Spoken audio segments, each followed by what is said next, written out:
Good evening, Nigeria. Thank you so much for joining us. Welcome to Update with Precious. Another beautiful day to discuss with you now for things that happen for inside our country. I want to be sure that I am heard very fully so that what happened yesterday, it's not repeating itself today. Let me kindly confirm if I am very audible. Please bear with me. I beg you. I just want to be sure that I avoid that yesterday's incident, right? Okay, welcome to the show. So very quickly, I'll put you through to discuss with you. All right, very quick, very good. Yeah. So, welcome to the show, and I'd like to tender my unreserved apology for the technical glitch we had yesterday. It was crazy. I was distraught. That's just the simplest and easiest way to explain how I feel. I'm so sorry. It doesn't happen often. All my team just did on top of the work, and yet will not feel resolve the situation. I just realized, say, my platform been day under attack. In fact, it don't day under attack recently. Some of my posts reported for deleting and all that. It's a long story, but that's why anything I do here, I make sure I bring evidences of who said what and what said, how they said it, so that go quote me. But it's unfortunate that people who don't like the truth are also attacking what we're doing. It's very unfortunate, but that's one of the prices we have to pay, by the way, to push for a better country. Welcome to the show, and thank you so much for always staying by and standing by me. I appreciate it. Great deal. All right, make a quickly begin run through the hot topics that we get this evening. Yeah, very quickly. All right. So yesterday we were supposed to discuss this, but we didn't have time. Why Joe Biden, Trump refused to see Tinubu. Binance, U.S. citizen Gambaryan said, and he even revealed why Tinubu himself did not go to UNGA, but he sent Shetima instead.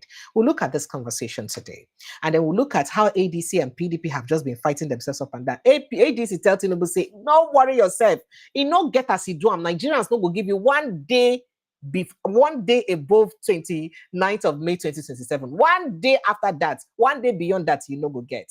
And meanwhile, the APC too don't answer ADC. Say, this is one that they say that go do 110. Now lie, they laughable and no feed them. So just have two political parties fighting. Resumption. Senate to decide Natasha's fate October 7. Let's say they don't push their resumption from their vacation or leave or whatever you call it till October 27. So the Senate then they could discuss Natasha's fate or decide her fate. And then Aisha Yusuf done the advocate say make Nigerians query government. Why it we say the federal government get to spend taxpayers' money to mediate between the problem between Akpabio Yahaya Bello and Natasha, when them be individual, where be say get the capacity to fight their battle, and why the courts never begin listen to the case we get to do with her sexual harassment which she put up, rather than the one of cyberbullying and all that. Now they don't listen to. We will talk about that matter. We're not bothered. PDP reacts on Fubara's possible defection to ADC to APC. Don't interfere on your successor's administration, Obasa wants ex-Lagos local government chairman. 54 billion naira schools renovation. APC chief, in fact, APC don't write petition to US, to UK against Alex Oti. Say make them ban and make them give a visa ban. So opposition, I hope you guys are learning how to be positioned. I am telling you that as it's got to do with 54 billion naira renovation of schools, APC don't write petition against Alex Oti to US, to UK. Say make them ban in visa. Wow, we will talk about that one. And late President Muhammadu Buhari they listed among donors will receive Madam Remi Tinubu controversial 20.4 billion naira birthday fundraiser. Plus, including say people don't they protest about and say, what? We no agree, madam, this kind of money, how manage? I don't know why it is their business. Where did 1 trillion naira go to? Obi questions DBN's claim of MSME's disbursements as Nigerians see no result after 10 years. We'll also look into that matter. National Library donations, not political motivated. The First Lady don't respond. Say, no bite me, na good that they do, get to do with politics. Nigerian police summoned 49 meteorological agency workers over social media posts on newspaper corruption. Expose. This. Did they talk? That is, them post something on newspaper corruption, on waiting newspaper, expose talk, and then they don't summon them. In fact, when they talk now, then they face their matter. So you dare not speak about a federal government agency, right? Okay. Imo police charge NBA ex-secretary with defamation, incitement over Facebook posts. Critical. of Uzodinma's government. You criticize Uzodinma, we summon you, we deal with you, police deal with you. That's what that post says. And then Nnamdi Kanu writes DSS, 6 urgent medical attention as healthcare worsens in detention. Okay, yeah, that's about it. So let's begin with the conversation that we have. Joining me in the studio is Dr. Maduka. Dr. Maduka, thank you so much for obliging us, and I appreciate you for always standing by us. Thank you so much, sir. Thank you for joining us, sir. The pleasure. Be sure that my people can hear you. Before my village people go carry the wala enter inside this matter again. Thank you. I know why you're enter inside this matter this time again, because it be like they mean me well from our village. Welcome, sir. All right, let's begin the conversation. Thank you, sir. Thank you. Let's begin with charity begins at home, right? So I don't know if you remember the Binance executive, right? He has disclosed that former President Joe Biden of the United States in the US has refused to meet President Bola Tinubu, or he refused last year. Remember there was that story, how that Joe Biden refused and all that to meet, and that, there was a body language. In fact, that period, that expose came out, People's Gazette carried it, say, now because of that one, if now make them say, according to People's Gazette, then Tinubu paid over $2 million to a US image maker, what it is, for image laundering, as it were. And that's Biden's snub was one of the reason. And some other people come, they talk, so some other stories carry and say, oh, the reason we make Biden or some world leaders no one associate with Tinubu, and because of the records where they in the associated to. So even as much as they go one hail more, but they no go one just join body associate with them closely. And so far, we never really see so many top world leaders apart from France, where be say get one-on-one communication. France and perhaps Germany, where gets that kind of strong affiliation with our president. And I don't know if it's actually a problem, because it's not really a problem. And I don't know why people are making this a problem, because this executive, this US guy, don't talk, say, in fact, he exposed the reason, say, that because of some things, now he make Biden no agree Siam, and I waiting make Tinubu no agree go UNGA, because if he go, say Trump self no go Siam, Trump go ban him. Trump go snub him, according to his review. Now, Gambaryan also disclosed that President Tinubu doesn't care about meeting, President Trump doesn't care about meeting Tinubu. Hence, the Nigerian president's refusal to attend UNGA himself. Now, make his send Shetima. He explained that Biden refused to meet Tinubu during last year's UNGA because the Nigerian government was holding him hostage. Remember that upon his release that time, there was also an assertion that one of the reasons why make the release him because of, a settlement, some sort of deal between US and them, right? Okay, and Nigerian government. Now, he posted on his X handle, he said, he noted that the US government limited the number of visas for Nigerian delegates due to this issue. The issue of mistrust, or perhaps the way Nigerian government handled his case. Now, what's to make the US government limit the visas where they give Nigeria? Now, Gambaryan, of course, was a Binance Holdings Limited official who was held in Nigeria for a long time. Let me quote some things he said again. He said he was going to attend last year, but Joe Biden refused the meeting because they were holding me hostage. The US embassy in Nigeria also limited the number of visas for Nigeria delegation on the same grounds. That's why Shetima and the foreign minister were the only ones there last year, and they were embarrassed when the DOD refused to meet with them for the exact same reason until I was released. Last year's UNGA was a complete disaster for them. This year, real Donald Trump, he tagged Donald Trump, couldn't care less about meeting. He tagged Tinubu's handle. Good on him. That's why he won't come. It's embarrassing for him to come to the US and not get a meeting with the United States President Donald Trump. Facts. That's so he is supposed to. Sir, this won't mean anything. It means much, many things it means. But one thing I need to tell you is that it is not only Tinubu that was embarrassed. It was the entire country. The entire Nigeria. Yes. You see, Tinubu is our brand. It's our image. In fact, Tinubu is us. It's like Tinubu is the person we chose and say, this person resembles us. So he's going to lead us. Because you choose somebody who resembles you to lead you, somebody you trust. But you know, US is not. No, sir. No vex. Take back that statement. No vex. Repeat them in another way. Because we all know how elections are done in Africa. What I mean, are you saying that our leaders are a reflection of who we are? Oh dear. Oh, so sorry, network. No, so this is one of the arguments. Anybody who's known me from my days in Wazobia, because that is okay, who sir, we voted for. That's the person we say it should come and lead us. So, sorry, in the your Tinubu network for a while.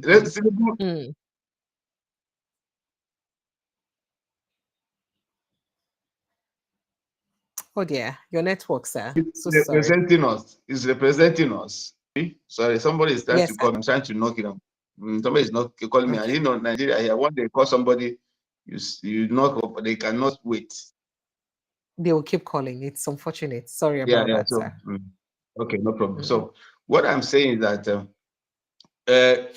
why I say Tinubu is our reflection is because this is an assumption that he is the person we voted for to lead us. And from their angle, the attribute is, tell me who is your leader, then I can tell you what your society is. So it's not about only but even this one, I know, because they all have the whole record of our president. They have it. And of course, you know, America is not like Nigeria. So they don't but it's the same people that have refused to release the records now. No, they have never intervened in the judiciary. It is the judiciary that has the power to say, look, we need to release this thing. But even if they already know the character of the person, so they can assume that they don't want to see that kind of character. So it's all boils down to the same thing I'm telling you, that it is not it's not a shame to Tinubu, it is a shame to us, because if our president, a whole president of the largest black population kind of in a country, could be rejected or could not be seen in UNGA seminar, then something is wrong. Remember recently that Trump invited some leaders from Africa. Yes, Nigeria, and of course, the greatest, the most populous black nation, suppose number one country for Africa, they represented. Yeah, in terms of marketability, in terms of population, in terms of even economic buoyancy and whatever. So if we are neglected in that forum, do you mean that then there's something wrong? It's not that we Nigerians are, I don't know what to say we are. We should know that next time, if we're going to vote somebody, we should vote somebody who will reflect the true image of that will be globally recognized. You know, if you watch, the president has not been to US, and it's all about him not giving. But he was there earlier. Does it matter? He's been there before. Did he meet the president? Does he have to meet the president? Going to France. Yeah, it's very important. A president cannot just meet. Yeah, it's very, very critical. Very, very critical. You cannot just go to a country, especially if you're a president. You cannot go to a country without seeing the president, because it's not about the economic, issue that will take you to any country. What are you going to do to another country if you don't have some kind of plan for your country? So visiting another country is all about your plan for that country. So if you can imagine what happened recently when he's in, I think, UK, and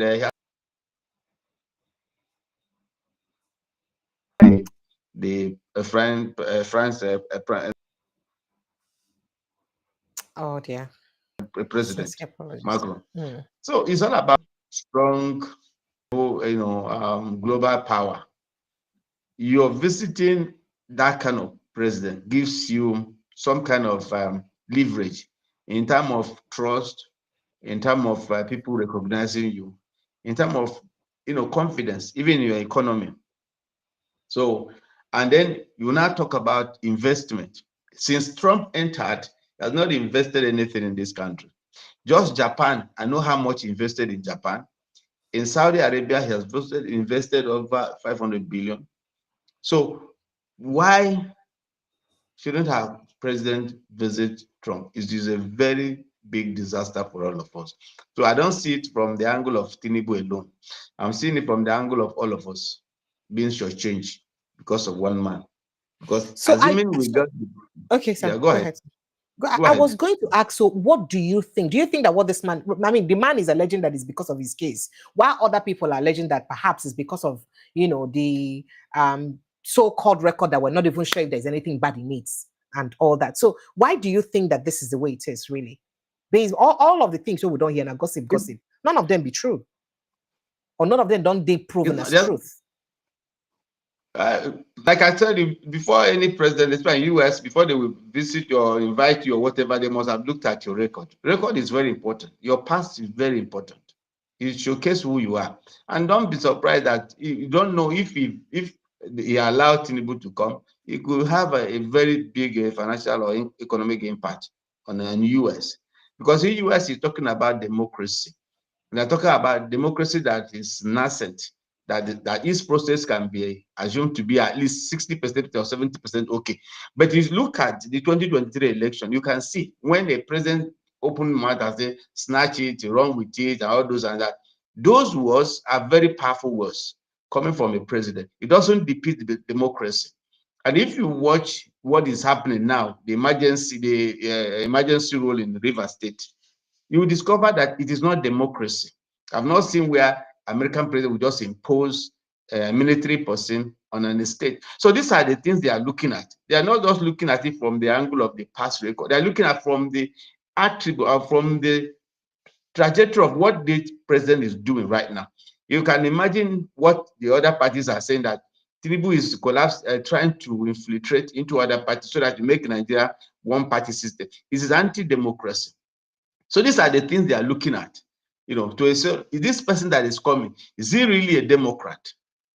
And if they look at every area and they see where he has a problem and flaws, definitely they will not invite him. Because a Democrat should be able to exhibit democracy, democratic principles, values, standards. But it's not seen here. You can see that even during the emergency rule, the way it was done, it didn't follow the due process. So America is not like us. They must look at every angle to ensure that this person that is coming must have the best of attributes in terms of democracy. So they can, and of course, they are not emotional. And of course, that they don't just invite you for inviting you. If America invites you or the president talks to you, there's something he wants to do or he wants to extract from you. And if there's nothing to extract from you that is really pro people, there's no need of bringing you. If what they see that your policies are anti people, they don't invite you. If they see that your policy is not really what's supposed to be democratic in terms of principle and the lay down processes, they won't invite you, because they need to invite somebody that people will not even accuse them of pampering people that are supposed to be anti-democrats. So I think there's a lot of things that is beyond the record or his past records. It's about what he's doing right now. What is Tinubu doing right now? That is the issue. All right, sir. Thank you, sir. Because I mean, there's a lot about this. So could it be what I have a lot of questions to ask. It go make any sense saying that because of this kind of thing, I make then the talk say our president get somebody to use London image to make her look good before the international community and world leaders. Does that even make any sense? See, let me tell you, Professor, since this president came on board, if you watch, sometimes I wrote something, recently, I think a year ago, where I said whether we have a Photoshop president who want to use every opportunity is with any leader, he takes picture and flash it, trying to gain respect, try to legalize whatever that is in. So and respect is earned, is not enforced. So you don't get respect by trying to, launder your image. You can only launder your image where the society cannot probe as to your past and who you are. So it's not possible right now to kind of launder your image when the records are there, what you're doing is there. So what the president was doing then when he entered was to, whenever he's in an international conference, you see him taking pictures with all the leaders.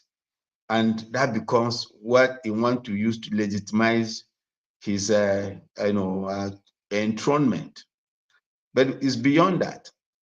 So if you want, let him launder whatever, spend a lot of money. I know he's equally spending, because even in the local scene, you see that some leaders some leader goes to him and what you see is the picture of him and the person shaking hands, and that becomes a national news. So there's nothing that gives us confidence about the president in terms of international recognition. You can't enforce it. You can't launder it. It is something that will be earned. You don't need to look at this young man, the Burkina Faso Yes, young Traore. man. Yeah, so nobody, if he wants to go to America, in fact, Donald Trump will even send a plane to go and pick him up.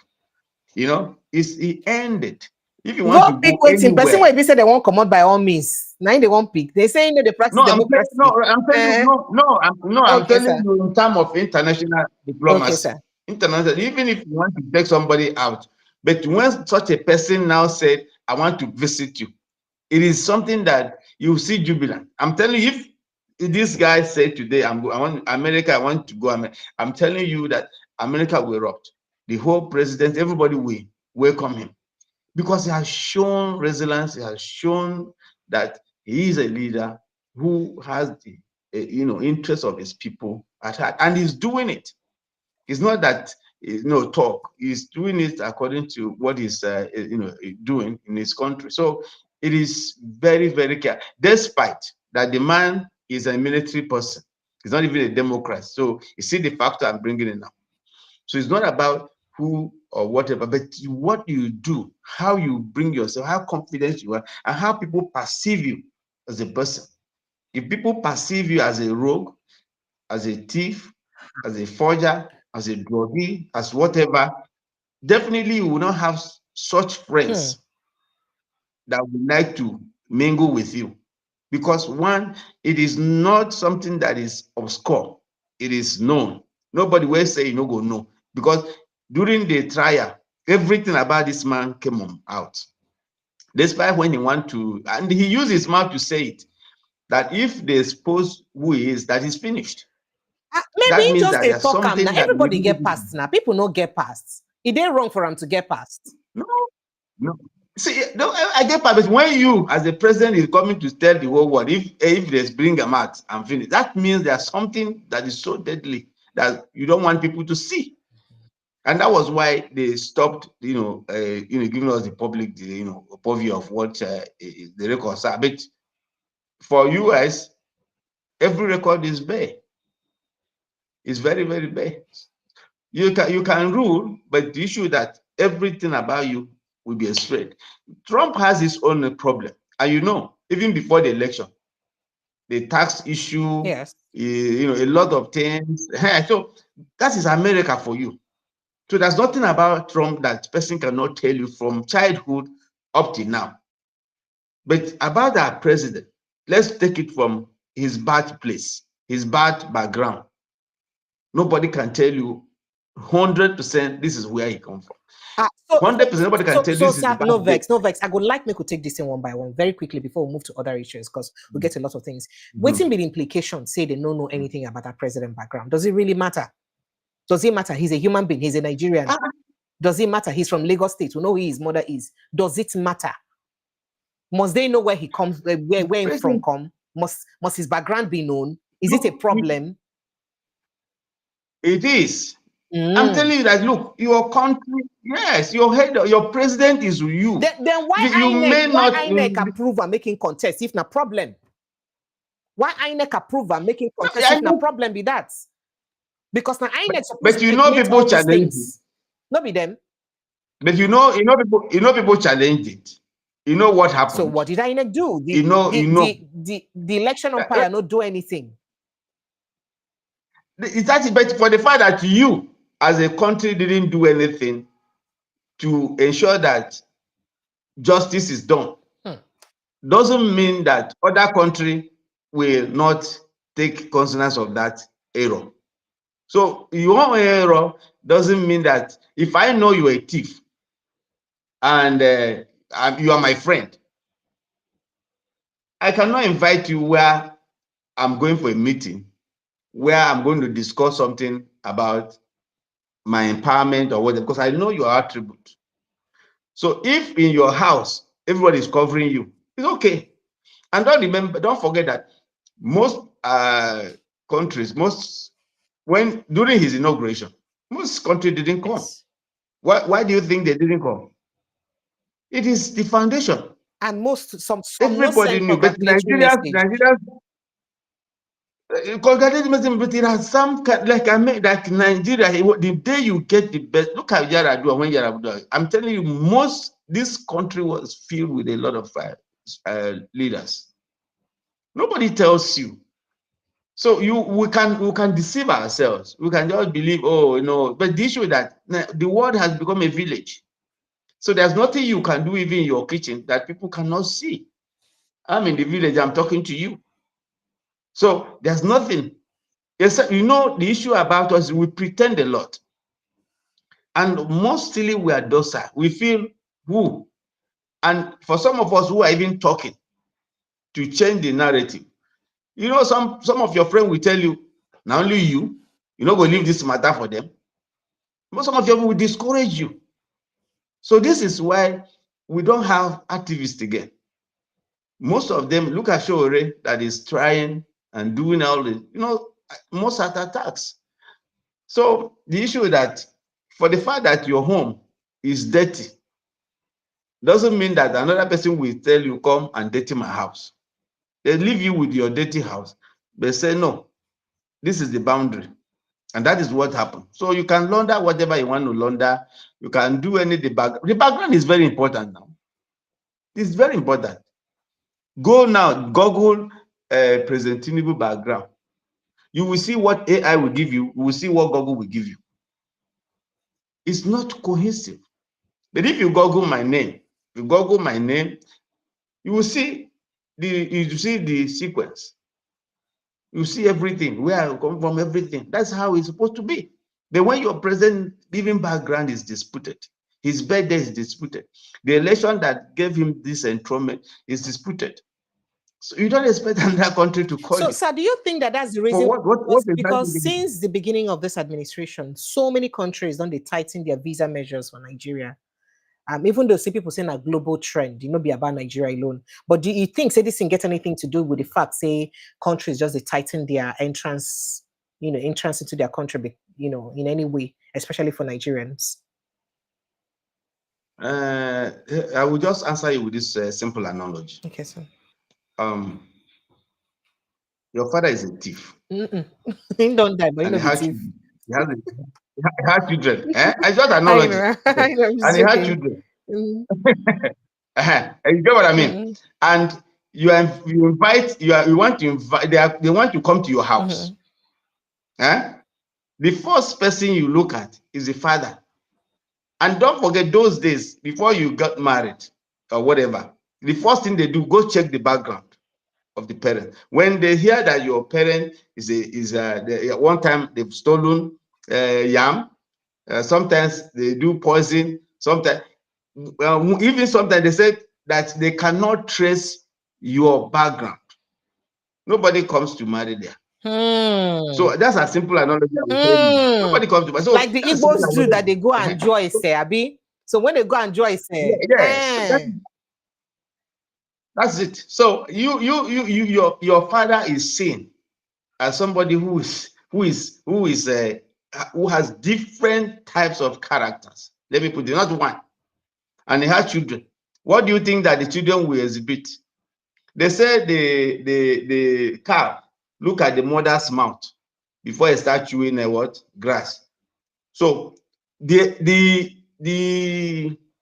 way Nigerians are being viewed, let me tell you the truth now, is one, Nigerians are viewed as one of the highest corrupt infested countries because the corruption has gone haywire.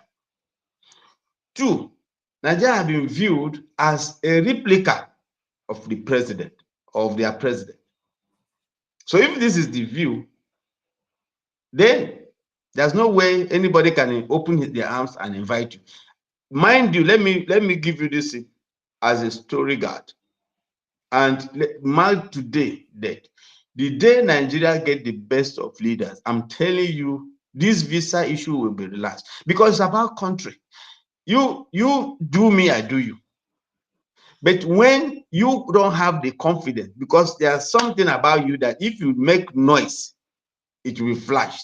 So you become the person who is receiving every dustbin. So if it is this bad, if it is this bad one, why it be said the oppositions they need to use this kind of thing? Now the fact say Nigeria image on this somehow, why they need to use them as a point where they won't use perhaps do election? Two, why Nigerians don't look and say no, it is important for us to come together in unity to vote somebody where be say in image they get that kind of image who we want to market to the world. Why we never see them as important enough for us to take them to that level?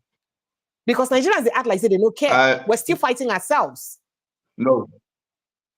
Let me tell you, Nigerians have never cared as they did in 2023. I'm telling you the truth.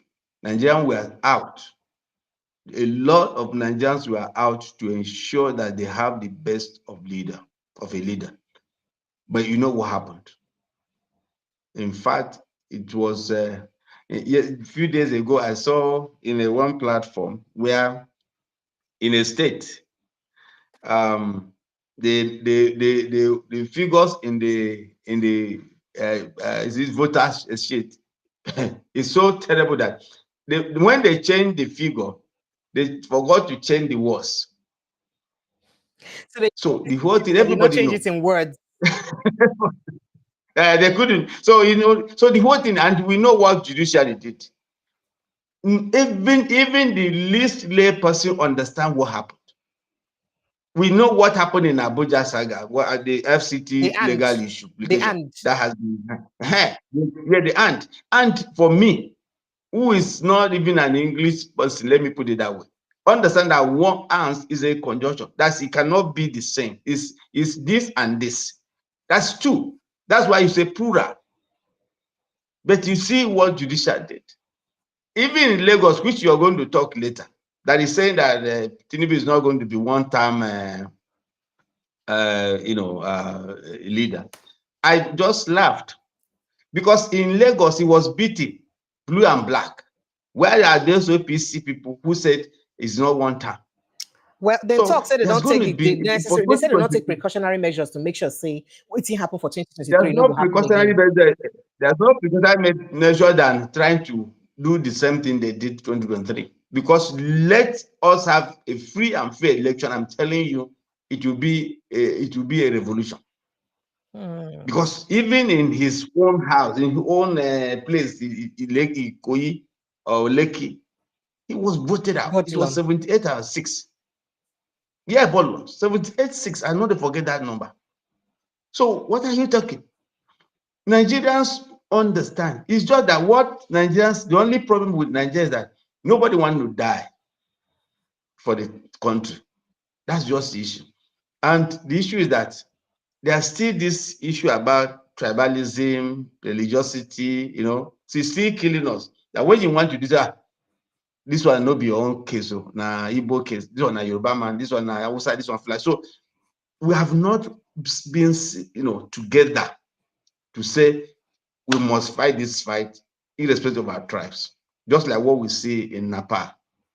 And if we continue like this, it may not. But the issue is that Nigerians are reawakening. So now to even get this worse, okay, if, to make this worse, US just recently talk say they no go give visa again to any politician, in fact, directly now to any politician where they corrupt. A lot of people they talk say it don't make any difference. Why some others talk say, but why the US themselves they accept proceeds of corruption from the same corrupt politicians and when they come invest into their country? Because our politicians may come in to their country, use plenty money where their citizens when they use buy properties, but then they ask them how they get all this money and all that. So this thing where US on they won't talk now. So, so I don't know whether you notice that US on they revoke people visas recently. They go give you visa finish. Then go come back, go revoke them, So you think, say, what's in all of this mean? And what's in it go, mean for us in the build-up of this 2027 election? Remember, we get an election where they come. Where campaign already starts when it's not supposed to start. Yeah, I think it's a wake-up call for me. It should be, instead of looking at it from the angle of bad side, we should look at it from the angle of a good thing that happen. If we really want to change our mind, yes. Because if somebody say, don't come to my house, it means to tell you, look, stay in your house and develop your house. Make it be like my own.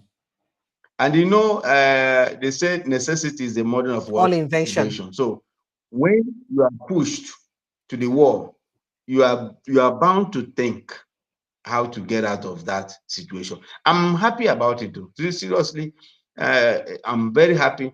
Maybe these corrupt people will be we have porous ideas, because if they stop taking the money to America, they can go to Caribbean, they can go to other countries and still buy properties and live. That is the problem. So giving them banning them from America wouldn't do anything. The only thing I wish America can do for us is that those corrupt leaders they've banned or whatever, if they can do further investigation to know how they acquire most of their properties, if they can go further to confiscate those properties, sell the properties and bring back the proceeds to the national coffer, I will be glad with America. I will be happy, and I will know that America is equally fighting corruption for, and of course it will help for other people who want to invest in there.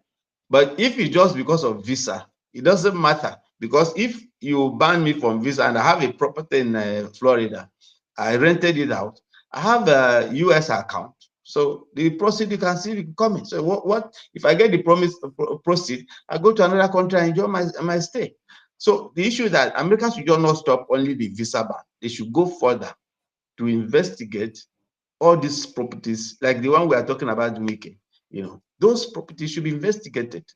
And if we found culpable, then those properties should be, let them sell it and repatriate the proceeds. I will now know, yes, America is in the vanguard of fighting. But if you say, let me tell you one thing, just a saying that said, there's nobody where they go put honey for mouth, where you go legal.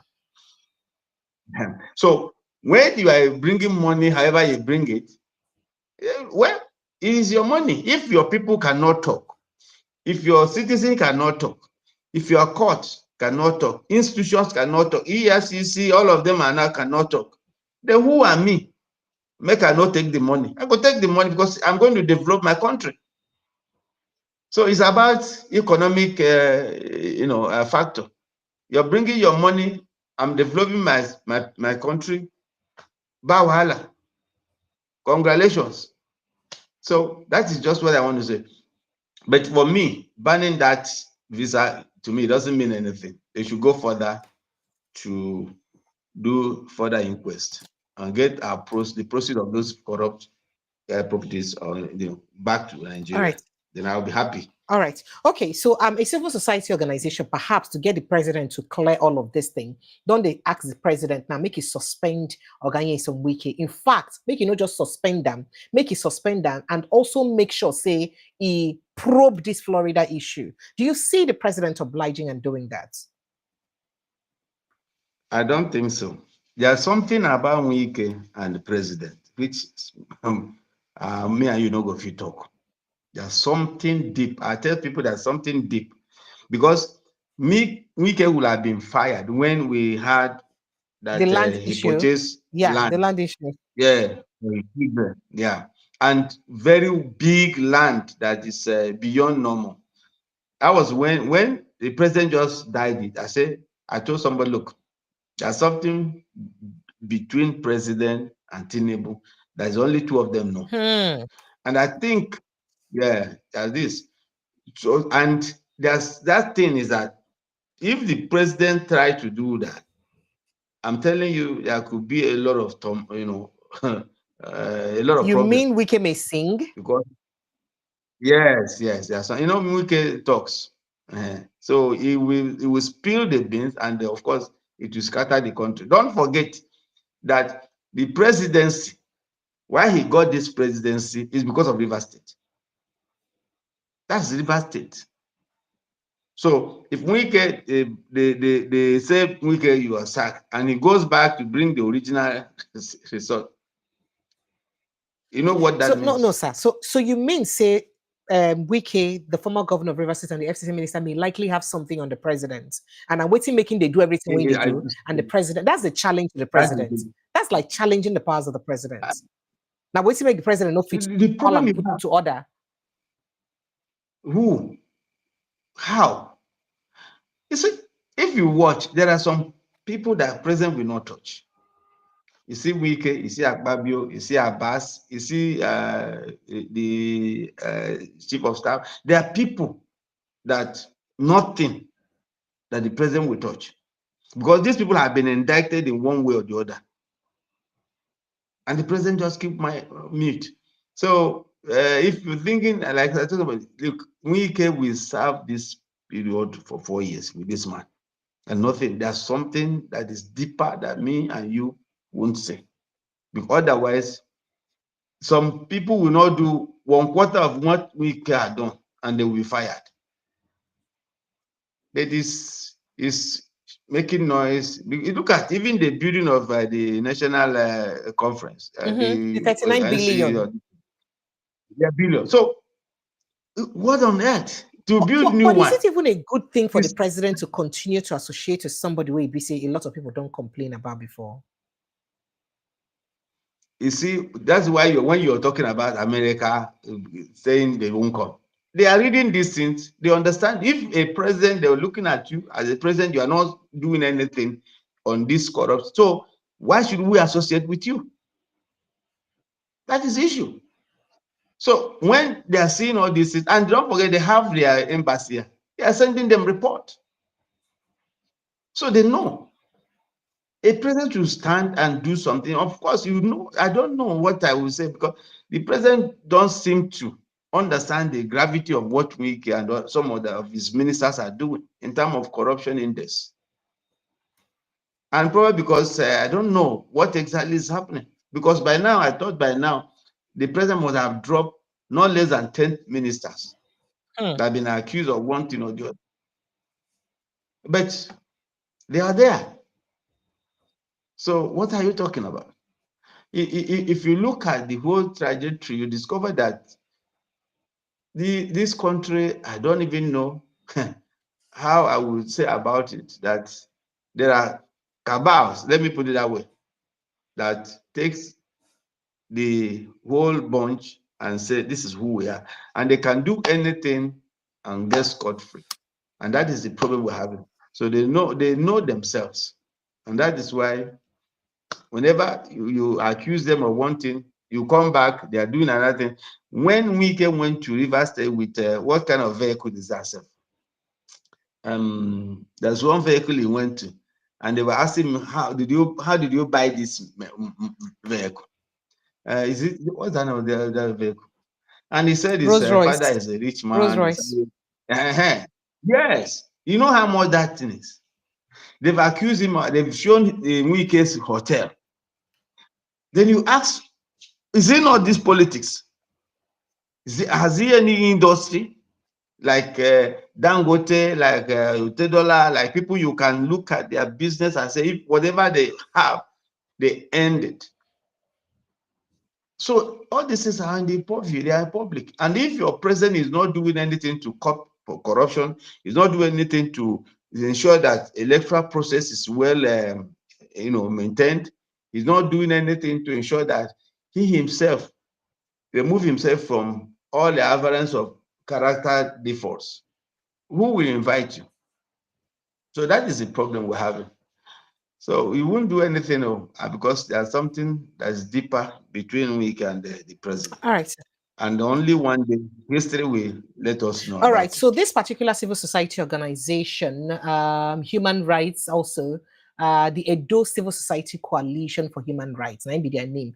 Now then don't call, say make President Tinubu as a matter of urgency to protecting integrity. If he knows, say the power where people give him in the use and well, that he needs to not just suspend Wiki, but also to investigate all the allegations we don't head from the Abuja land issue to this Florida issue. In fact, they say we state firmly and without equivocation that President Tinubu must immediately and publicly disassociate himself from Wiki and order full investigation to ascertain the verisimilitude, according to them, and veracity of the allegation of corruption leveled against him, as failure to do so would amount to monumental betrayal of public trust and the desecration of the government's professed anti-corruption posture.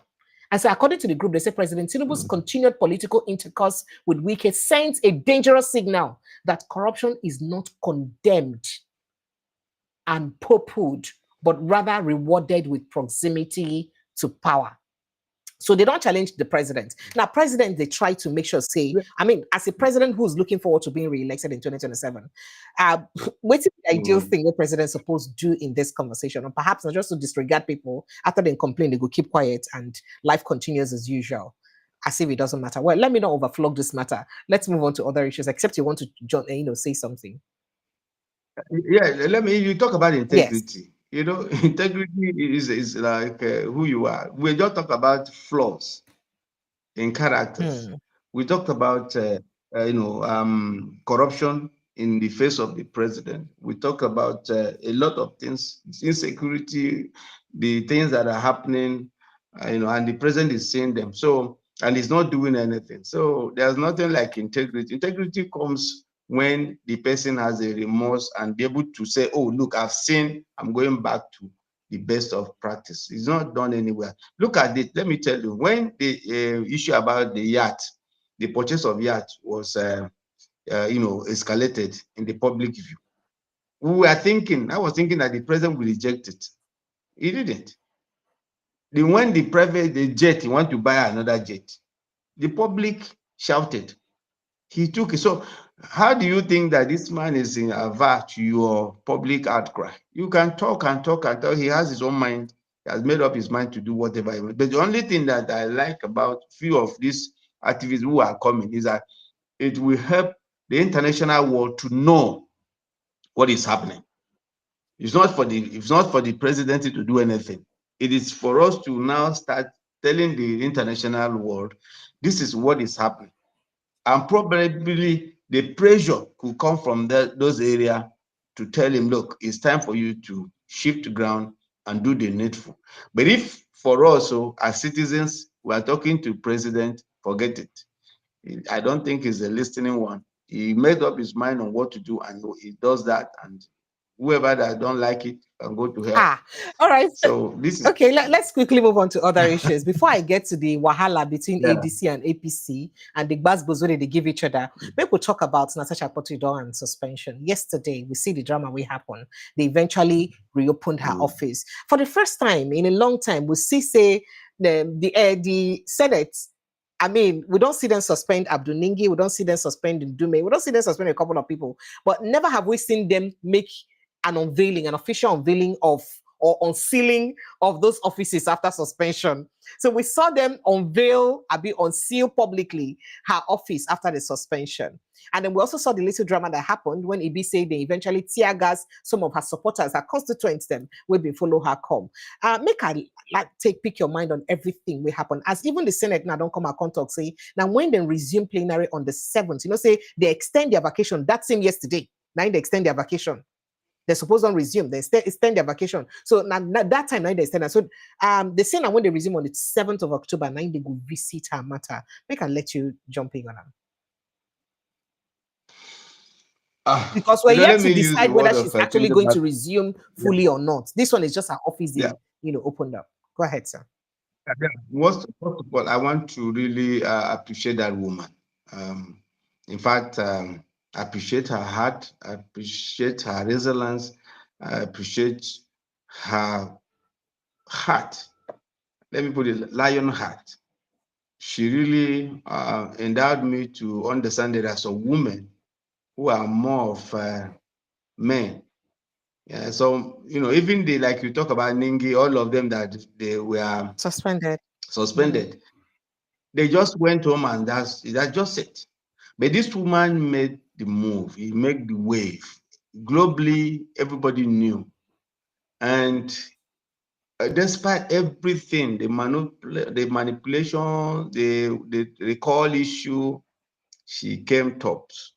And I want to say she's an Amazon. She's one of the women that I'm respecting right now because she fought the fight and she's going to win. And all of us are looking up to her, not even now, for the future. She really endowed me as a person who we can trust. Even if you go to his senatorial constituency, you see what that woman is doing.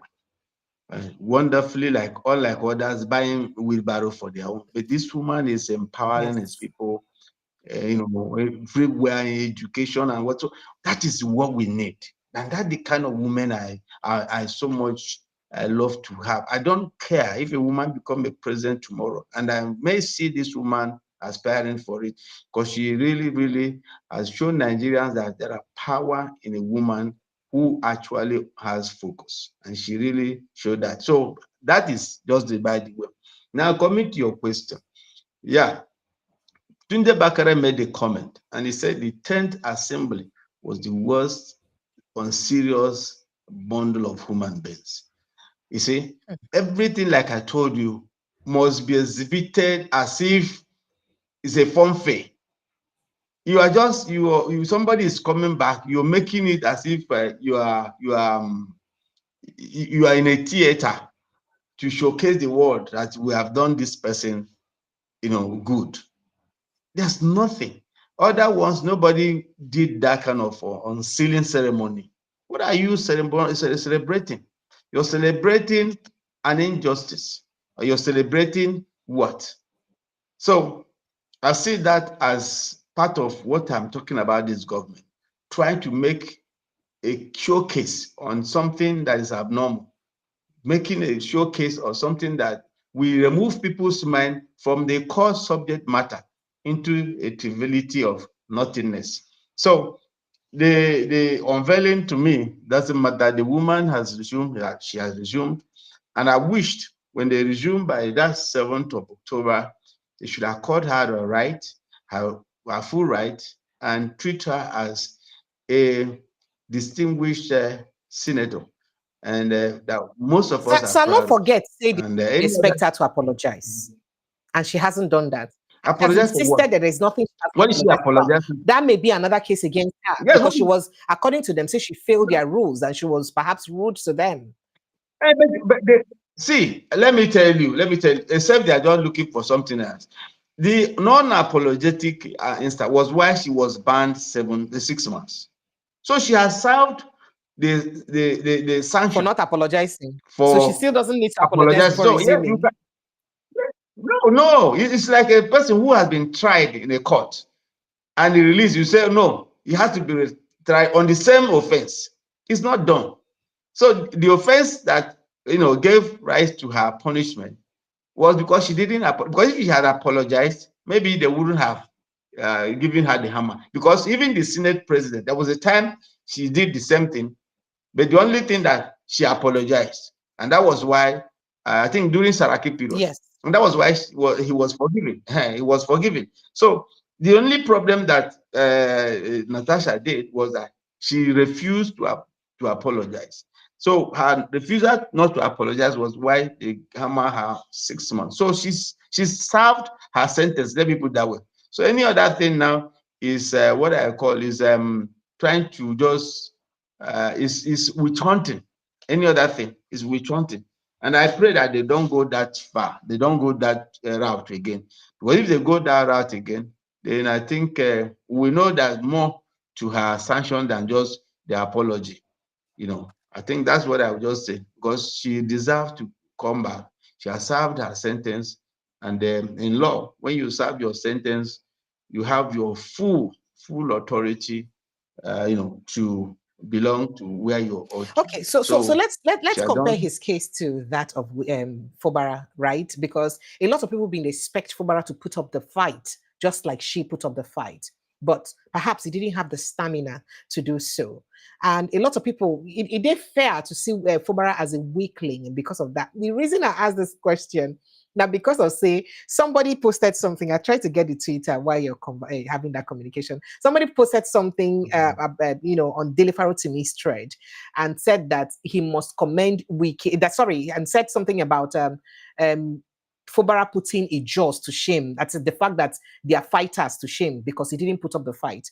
And then Delifaro Timi said he actually commends Wiki because Wiki had an eye. That is, he deliberately picked person where he knows no get muzzle to fight him. So he commends him for picking the right person where he knows no get strength to fight him. But does it mean anything really? Make I just take your opinion on that while we move to other issues. Yeah, a lot of people might have think that Fubara is weakly. I don't see that way. I see a man who is more of looking for peace than war. Sometimes maturity is not about you winning a war. Maturity is about you winning a peace. Because if Fubara has taken to what people are saying, a lot of people might have died, and which is not, the best for anything. Yeah, I think the path for peace, to me, is what endowed me to that man. He's not weak. I think a man who is weak sometimes is the best, because there are things he's thinking that you will not see. Yeah, it's as if it's now that Wiki have won. That's what people are seeing from the surface. But I'm looking at that man as going to be a very dangerous person in the future. And he's going to be against Wiki. Yes, he's going to be against Wiki. Look, see, I prefer a man who talks like Wiki. You can design Wiki's story. You can understand when he's going, you can understand what he's talking. But a man who doesn't talk much, fear that kind of person, because when he will burst out, you'll be shocked. So I see him as somebody who is looking at life from the perspective of peace, not for pieces. But don't forget that Wike too, like Dele said, did all that he did. But I want to tell you that the fall of Wike will be a disaster for him and for Rivers people. We have been saying many things, just like the DO activists, they've just written to US.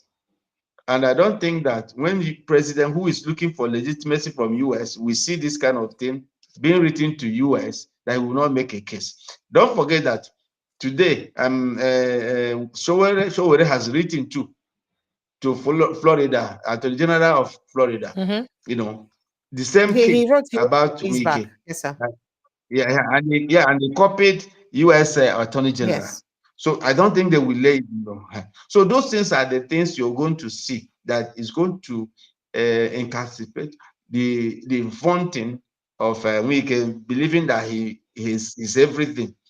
They will, like I told you, remember what I said? I said the force we are going to have about Wike or corruption is not going to come from within. It's going to come from external pressure.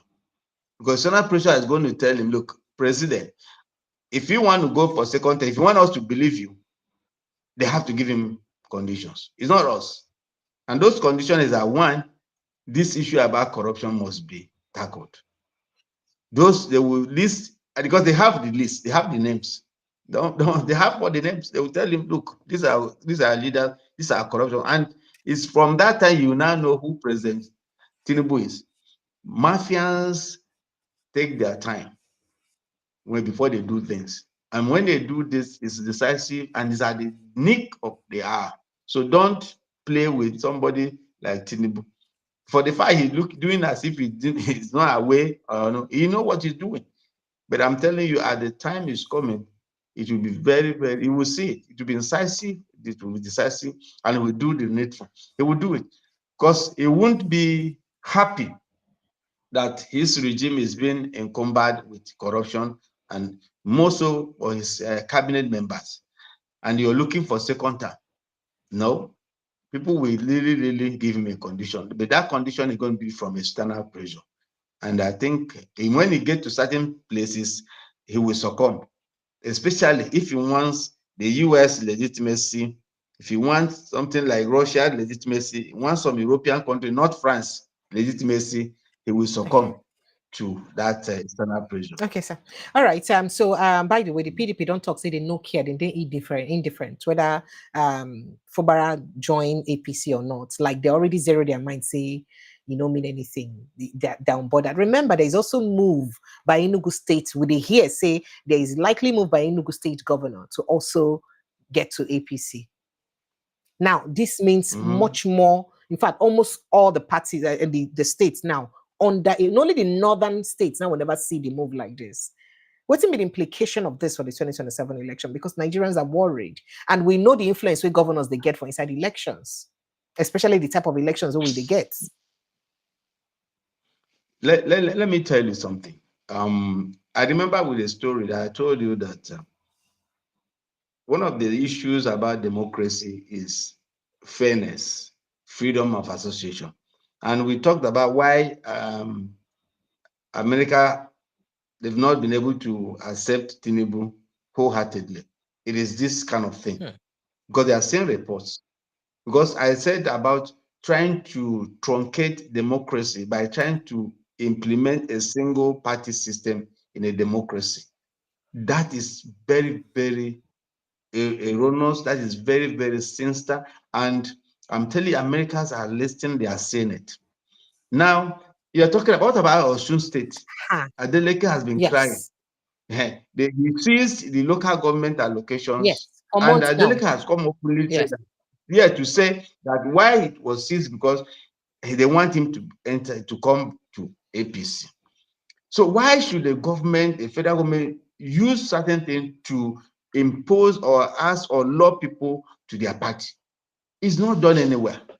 PDP ran how many years? I didn't hear where the PDP went and forced a party to join them before they will give them or they do something for them. It's unbecoming. It's very, very unbecoming. The Fubara issue, like I said, the saga is not now. It's from 2026. We'll be seeing what is happening. Look, there's something we talked about. A concept of two ways or two coins. I can be with you. I may not be in you. I don't know what you get what I mean. I can be with you, but I'm not in you. For the fact that I'm staying close to you does not make us intimate. I don't know whether you get this too fast. I'm saying. Yeah. So for the fact that he can agree just to safeguard, but I'm telling you, in his own mind, he knows where he belongs because nobody dined with the enemy 2 times. If anybody who loves you takes you to a police station once, believe you me, that friendship, even if after that, once you have entered that jail and they flog you, if you come out, however that friend tell you that is a mistake, you can never forget that scar. You can't. So for Fubara, PDP, and the APC, it's going to be a very wonderful game in next year because we are going to see, that's when the fight will start. That's when you are going to see whatever that is they've signed, about his reinstatement. But go and mark it that if Fubara decide to go to APC, it is not now.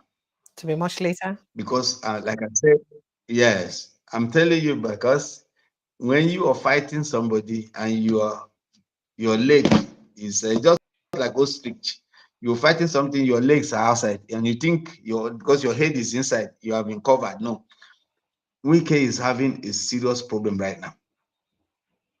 And if that serious problem eventually takes him off, I'm telling you, Wiki will be nothing in Rivers. All right, sir. So let's quickly move to other. Okay. Okay, sir.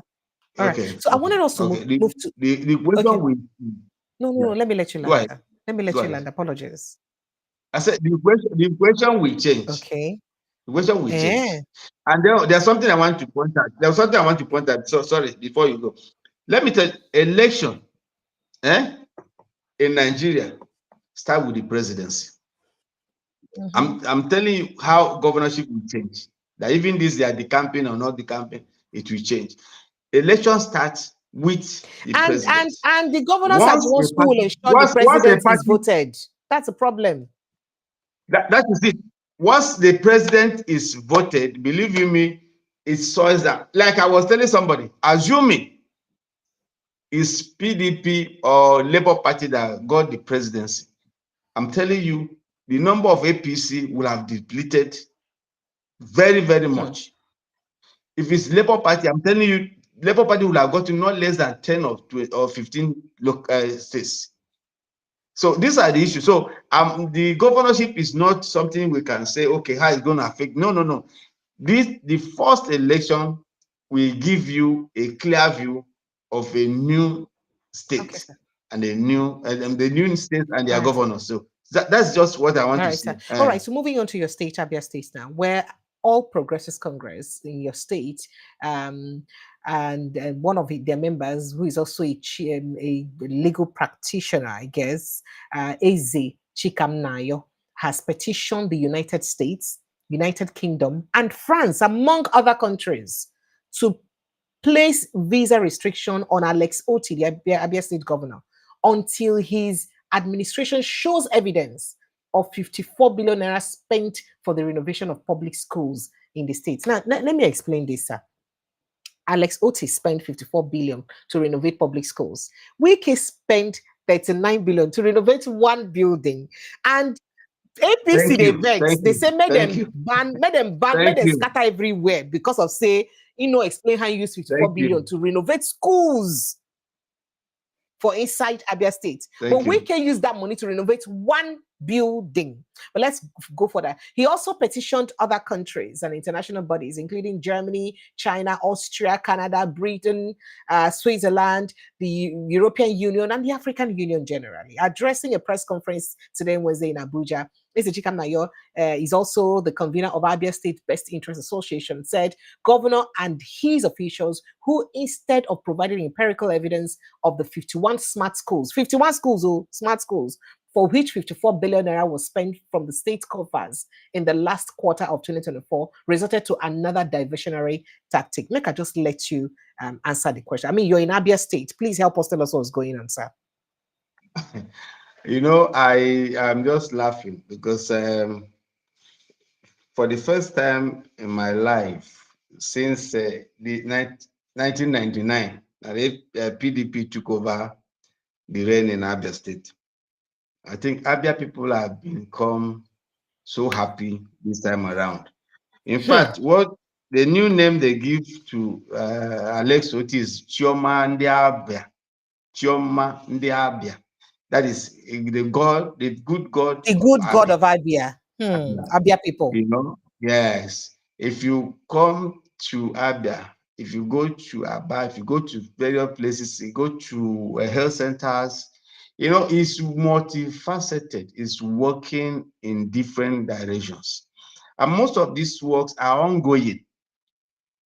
So if just 54 billion to renovate many schools in Abia State, I will have asked the PDP guy that said this thing, when you were there for the past 24 years, what is the school condition? I'll give you an instance. Let me use my place to make an instance. In my village, we have primary, junior, and senior secondary school. For many years, the community is the one paying teachers. We have only 2 teachers that is government recruited. Other we call them PTA teachers.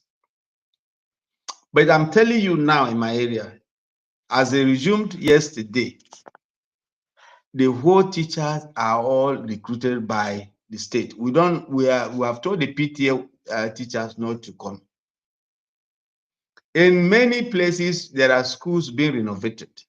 It's still ongoing. There are some they've finished, some they are still working. So I'm wondering how somebody will tell you to give an account on even ongoing projects. I would have allowed this man to say, look, when these projects are done, give us the rundown. And I'm sure the state will have given him the rundown of the cost of all the projects. But the project is still ongoing. So I don't know what I will say. When you are having a project that is still ongoing, you tell the person that is renovating with 54 billion and not that the project has ended. So I don't see any reason why you should ask people to give you a feedback when the process has not ended.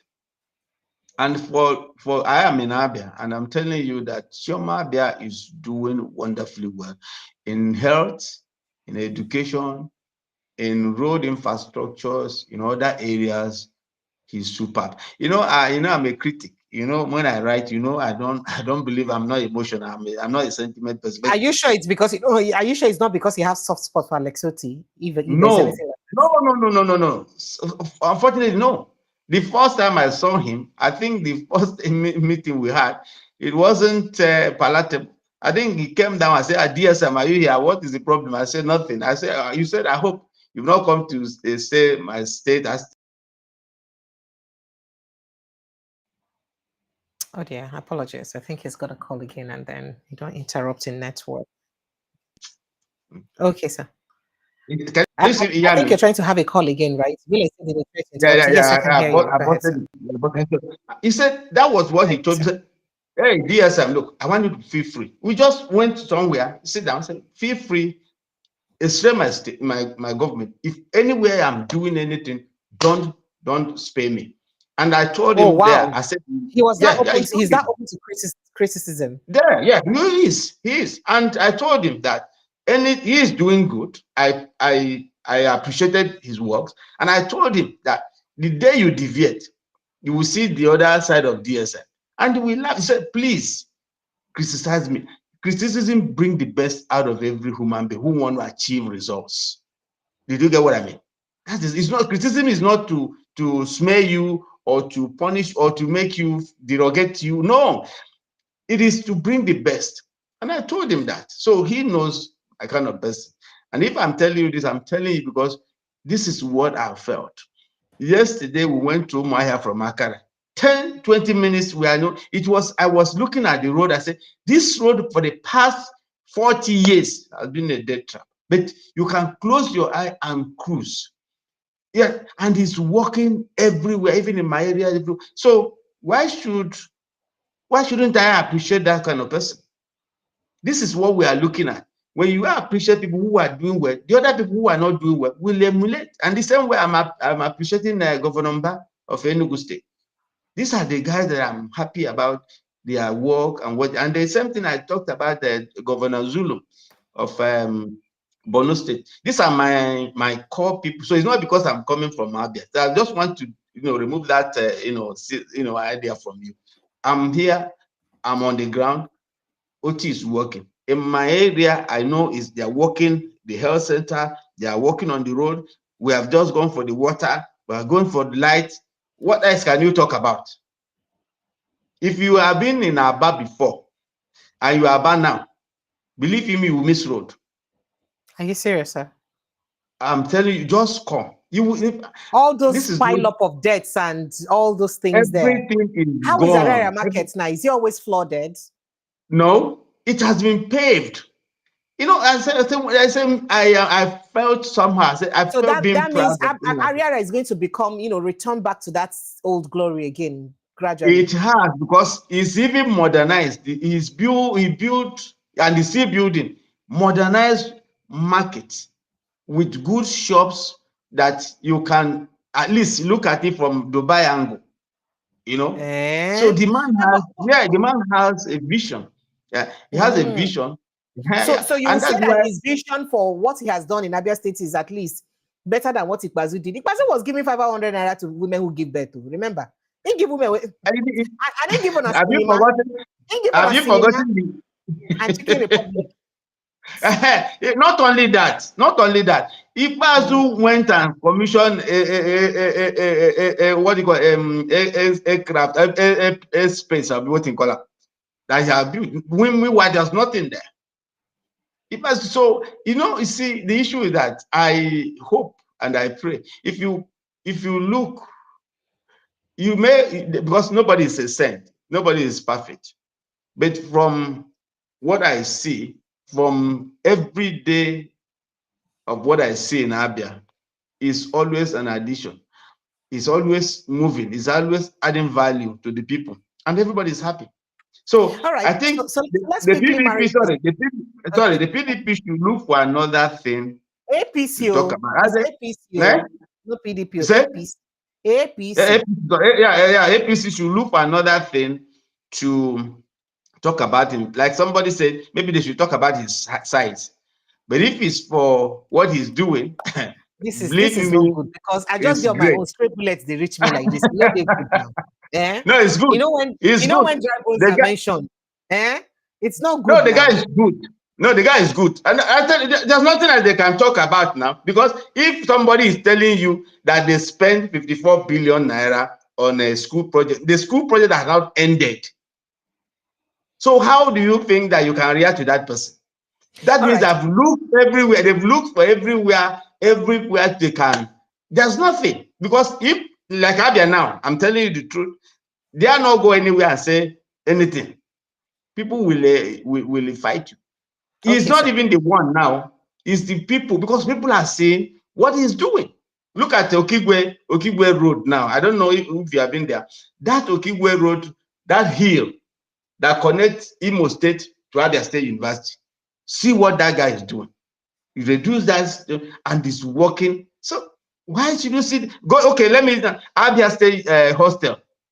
If you go there, it has transformed the hostels.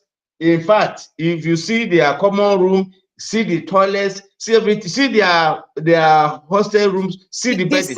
The same school that their medical students could not even have a good place to stay before, remember? That is it.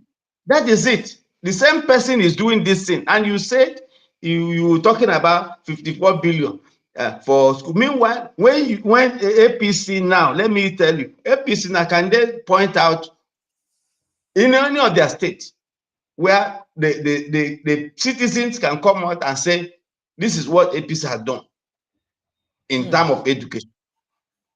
Let them pick, as they're talking, they should pick their own. But this guy, like I told you the first encounter was, and because he gave me that room to look, do a critic whenever I differ. And I said, you just have to know that is what I'm going to do. And since I came, I've not seen anything contrary. But if I see, believe you me, I'll wire it out. If I see and you don't wire it, I'll call you and ask you to wire it. No, do. Because I will have seen, when I see the 54, I saw it, I read it. Then I started doing an inquest.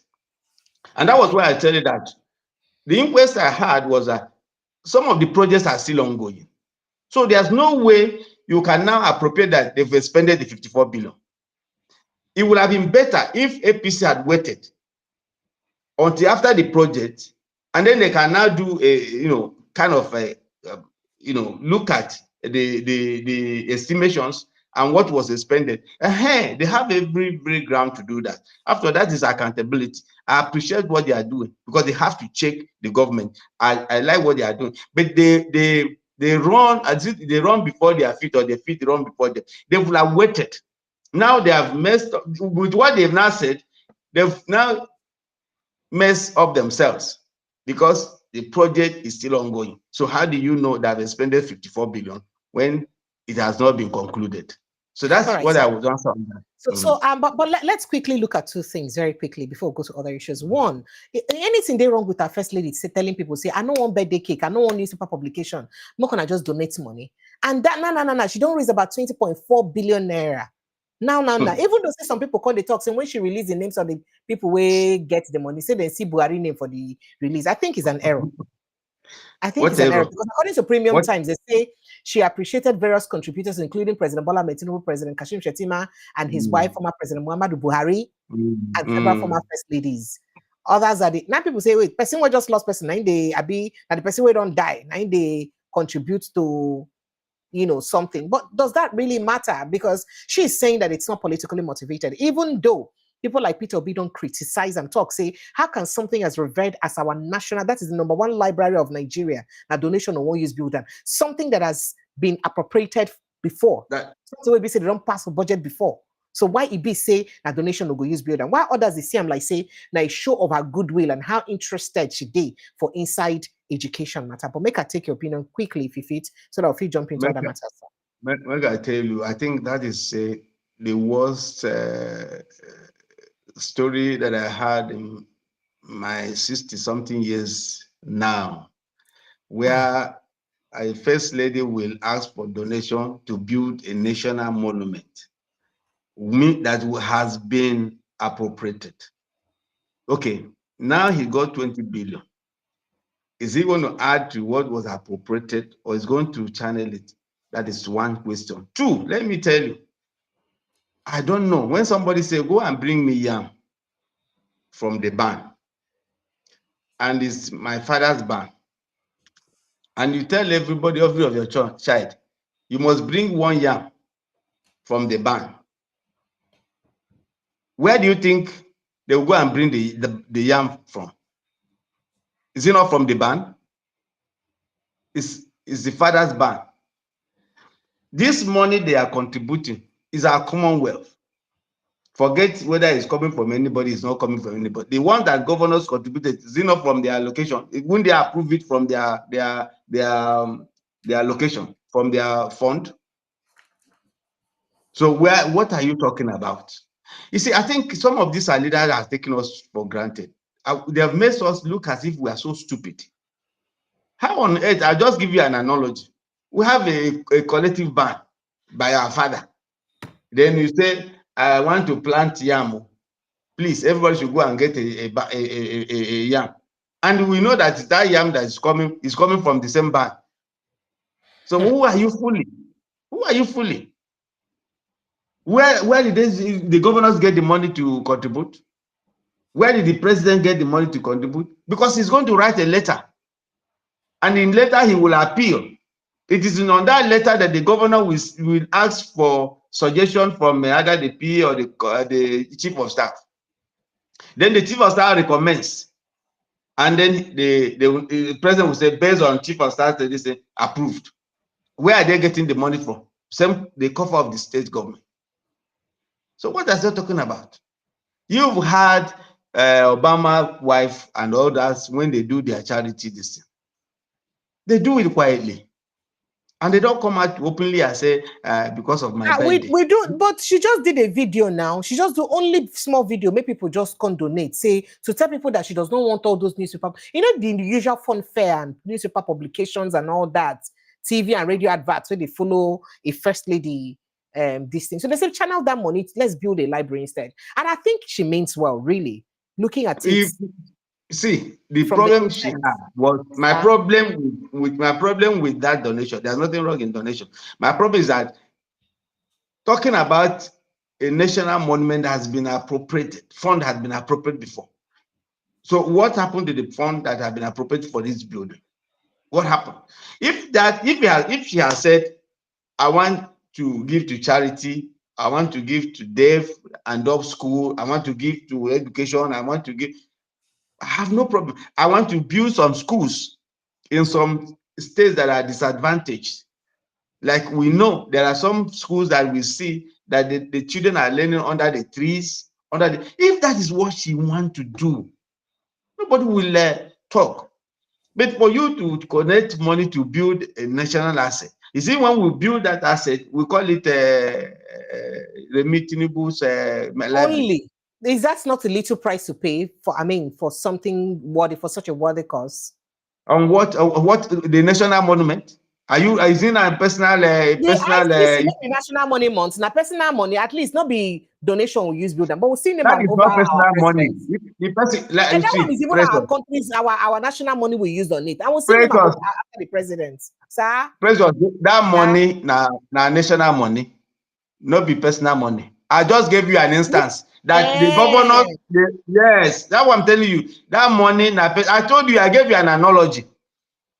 Like here, I have a barn, and I have my children, and I want to go and cultivate yam, and I tell my children, go and get me yam.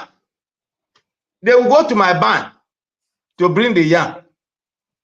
I have given you an instance that she will write a letter, and the letter will come to the governors or the state, whoever it is, and the governor will mean it.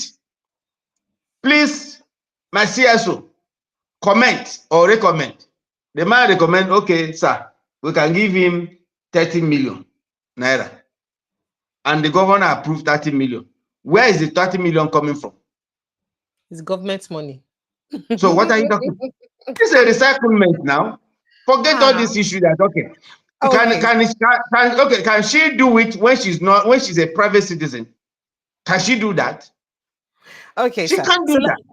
So let's quickly jump on what Peter Obi said very quickly. Yeah. So Peter Obi has questioned, I don't know if you remember that Nigeria got money from Development Bank of Nigeria, where he said they're supposed to give to MSMEs. I think that's about 10 years ago, in 2015, when this APC come in newly. And Peter Obi and the complaint say, after 10 years of doing that, we never see the impact of 1 trillion naira for inside MSMEs for Nigeria. Where the money go? He said most small businesses across Nigeria are unaware of both the money and the bank, with over 80% not even knowing DBN exists in the first place. Where did 1 trillion naira go? He asked, noting that if truly $1 billion was shared in loans of about $1,000 each, right, it could have reached at least 1 million small businesses and created 3 million jobs. So where the money did? How come you know the impact of? Let me tell you, Precious, the issue that we don't, SMEs are dead. This government killed SMEs. As of today, if you go me and you know, saying a small and medium scale businesses, and they be the engine of most economies. That is so it. If it is dead, then that means if you go to WEMA board, if you go to some of these high-rising buildings in Lagos Island, before they were all occupied by SMEs. But now all of them are all redundant. They've all packed out.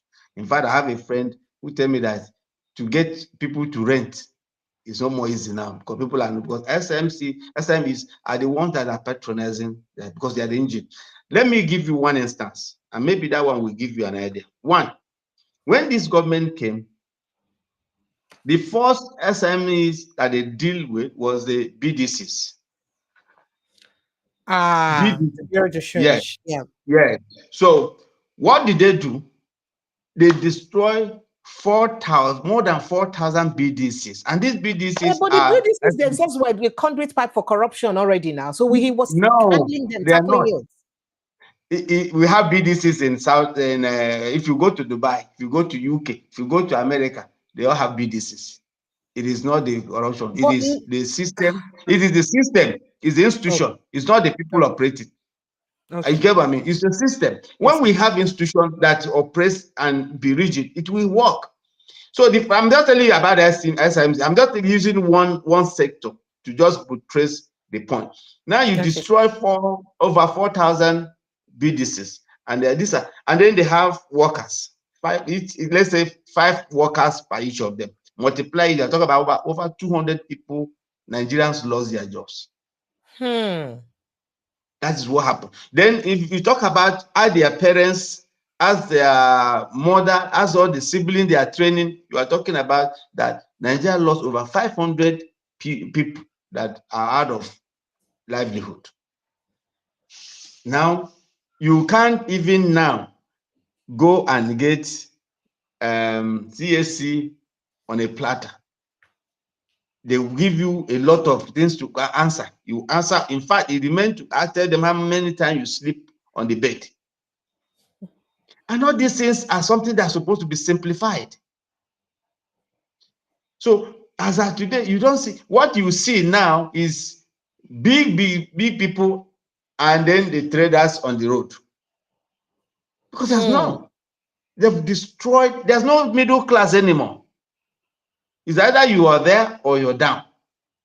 And these SC and SMEs are the middle class people, and they are the engine room of every economy. But you destroy them. Let me tell you, when I had the office in Lagos Island, local government will come for radio license, TV license, swimming license, parking license, all sorts of bills. And you ask yourself, what is happening? So there's a lot of issues that are happening, that this 3 trillion you're talking about loan, they know how it went, just like all the loans we've been obtaining. If you look at the loans we obtained, almost 40-something trillion. Where are the loans? Can you say this is where the loans are? And the president came out, I think, is it on 3rd of on 3rd of September, say Nigeria will not borrow again. We are sufficient, we are okay, this and that. The next day, the 2 days, 3, we are back to World Bank looking for what? 1-point-something billion. There's no transparency. There's no economic idea about, and business thrives on predictability of your economic environment. As of today, no businessman will tell you that he can predict, because you wake up, you see another thing. You wake up, you see another thing. It's not done anywhere. Policies are done that are somehow long term, so that people can look at that policy. If you're entering a business of this, you go through that policy and say, in so years, but you can't, because you wake up now, they say you tax. You wake up now, they say levy. You wake up now, they tell you a lot of, look at tinted glass, bumper glass. This is the same people. And I ask myself, what exactly, as a person who be Nigeria, me who be Nigeria, what exactly can I say? This is my own benefit as a Nigerian. We have oil. We have all type of mineral resources that are being mined from the north. If we can gather this in and say, let even every Nigerian have something of stipend every month, just like it's done in Saudi Arabia, it's done in Kuwait, it's done in Qatar, it's done in Malaysia, it's done in Singapore. That's what they call commonwealth. Whether you're working, you're not working, every month you must have that money, just to show you, to tell you, these are resources that are coming from from our place. So for Nigeria, nothing. Nothing. You have some, you have it. But Nigeria, not instead. Nigerians are being taxed and taxed and taxed as if we're even bulls or animals. No empathy, no remorse. What about all the resources we are getting? What do we use them for? We have the same oil that Saudi Arabia has. We have the same oil that Kuwait, Qatar have. What exactly are we using our own fund to do? Do you hear that Saudi Arabia is borrowing money? No, we don't have the population they have. They have more population. That's the excuse we give. It's not population. It is the utilization of what you have. Because they don't even have the kind of resources we have in terms of mineral resources that is abound in the north. We have uranium, we have gold. So what are you talking? If we can harness all of them, I'm telling you, every Nigerian is supposed to be one of the best place to be. Nigerians are just there, being taxed, being humanized. Look at now, even the insecurity you're talking about. Can even the government do that one alone? Because you're talking about SMC. If it's agriculture now, agricultural processing is mainly by the middle people, because they'll go to the village and bring those things to the market. Where is the road that you can transport those goods to the main market? Security, now they've changed terrorists to bandits. Instead of calling them terrorists now, we are now hearing bandits. And the same people that are killing human beings, you now call them bandits. So what are we talking about? This society needs to be justified by the transparency and truthfulness of the government, and which we are not seeing. Citizens are seeing another thing, and the government is talking another thing. You can imagine, I think you saw the video where in Zamfara, or is it Kasina, where a well-known terrorist, there were many dressed, armed, and everything, and they were negotiating. With and heavy we all rifle, we heavy had assault and we are rifles. watching. And we are watching. But if you talk against the government, they will come and call you and tell you are a terrorist.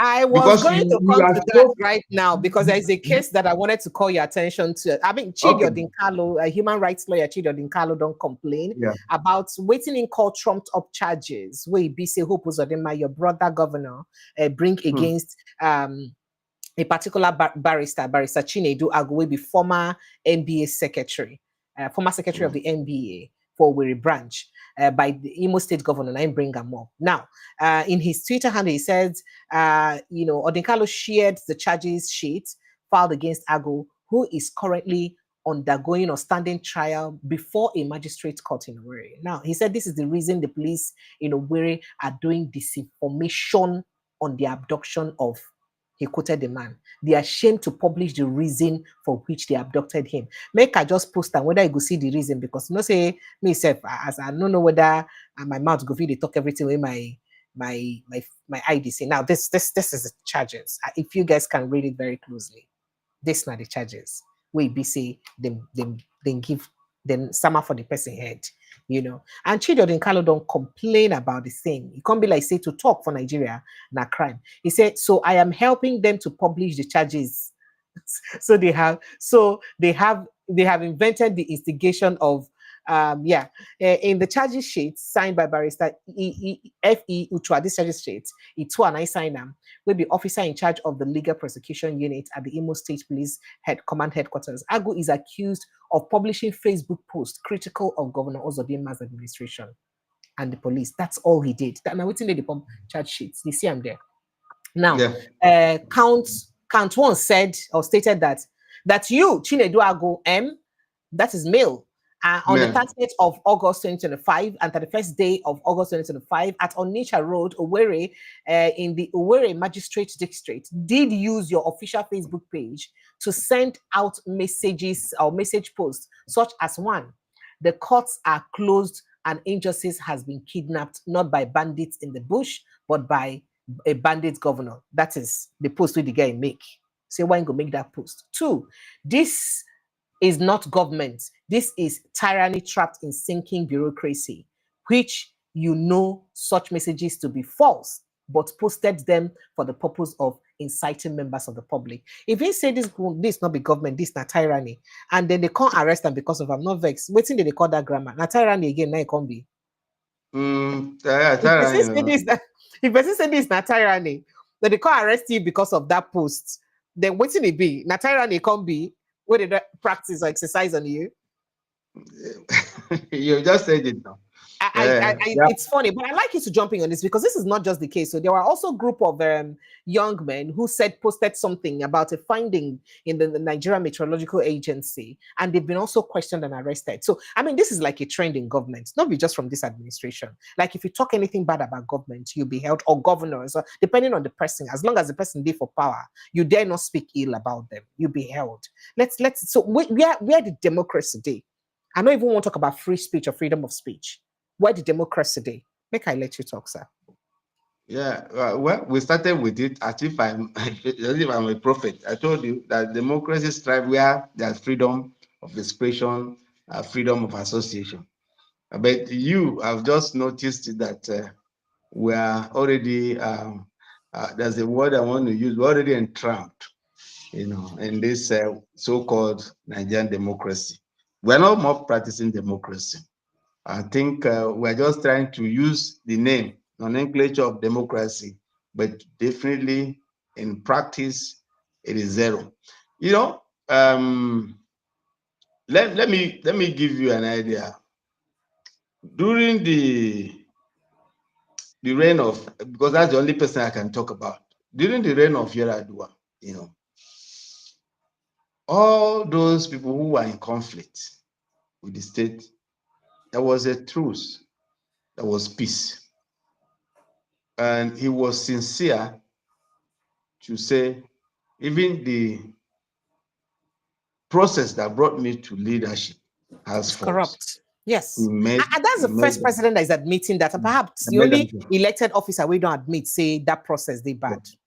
So, and if you watch through a few times, he said things started stabilizing, Nigerians started believing in themselves, and you have every right to criticize him.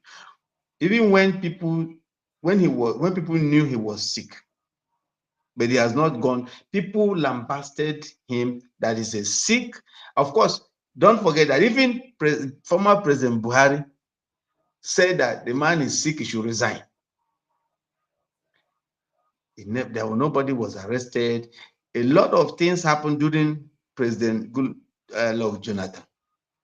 To the extent that they carried his corpse, they did everything, and nobody was shot. Nobody was asked not to exercise their fundamental right.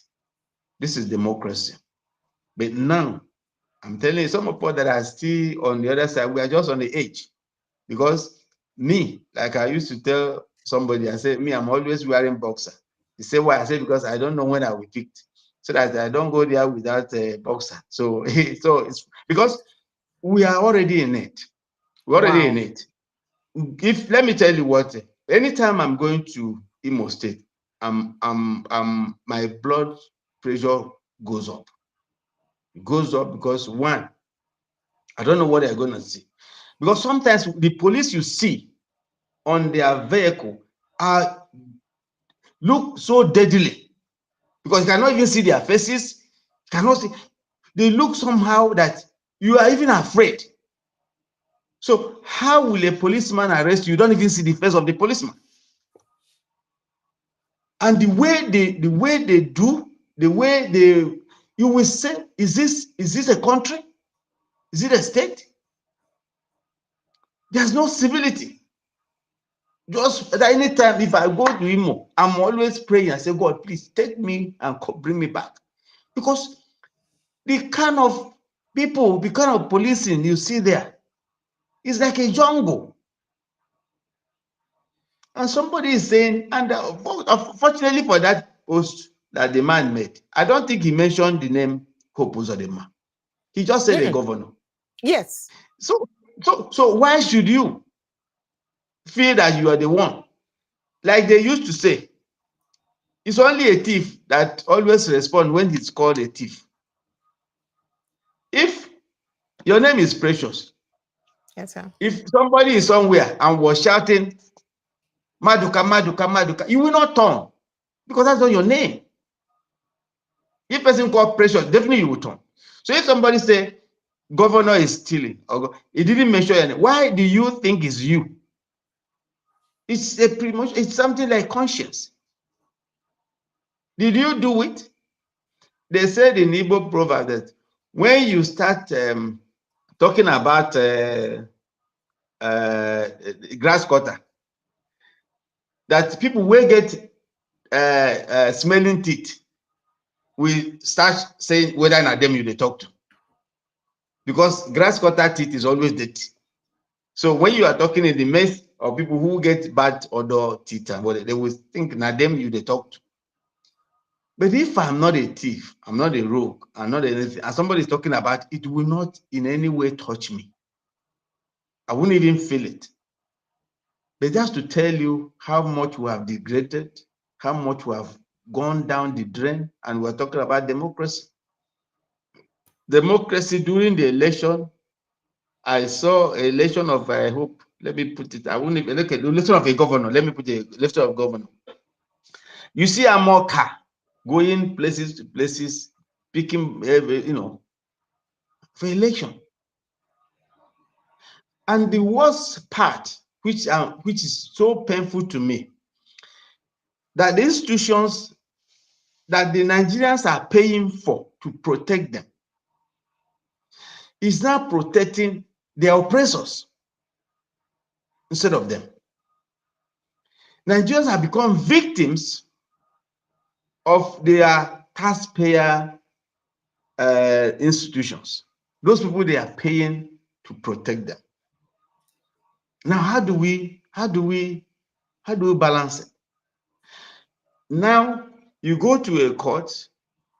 If it's a minor thing, yes, you will not even get it. But if it's a political issue and that somebody is interested who is in government, within 1 week, it has been decided. That is justice. It's just like listen, people they talk about the case we get to do with Natasha now and Akpabio. The matter we get to do with the sexual harassment and all that. We'll never hear much of that about the case. You but will now the not one hear way it. they push about the defamation, and that one Yeah. say. I talk. What about Fubara's case? Oh yeah, the Supreme Court case about the validity of that suspension. Till now, we never hear them. Yeah, you never hear them. But the Supreme Court supposed to know that 6 months, the Supreme Court did not sit on that case. 6 months. And that case is very, very paramount because it is going to give a precedent in subsequent thing. But they didn't. So it's all about selective justice or judgment or verdict. So when you have these things, institutions that are supposed to be the doyen of democracy being compromised, being complicit, then I don't know what you will talk. Because like I said, anytime I'm moving around, I'm always say, okay, well, the issue that the truth will always be said. Okay, sir. And in a society like this, some people must have the balls to say we must talk the truth, even if our life is in danger. Because the liberation of a society is not done by majority. It's done by few who said we have mortgaged our lives for the liberation of our children and children. And if all of us are just keeping quiet and because election is coming, and Nigeria will keep quiet, and the whole thing will happen, and we'll go back to mourn and complain. No.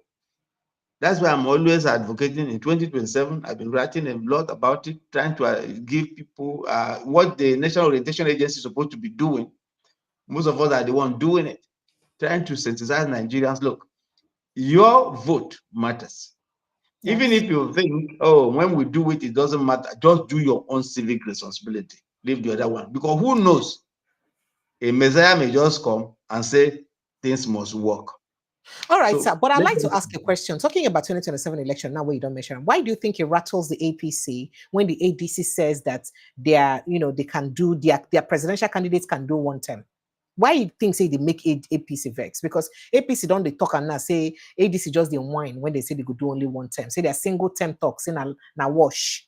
Say they're very laughable. Is it that it is not possible? It's not, add up, or not just say they don't want to believe them for political reasons. Meanwhile, the ADC on their own part too don't also talk don't also lambast President Bola Tinubu. Say no matter what he do, say no go see more than 1 day after 29th of May 2027.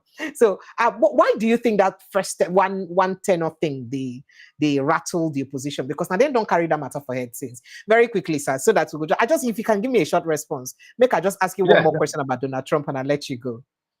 Yeah, let me just tell you something now. We talked about Abia now.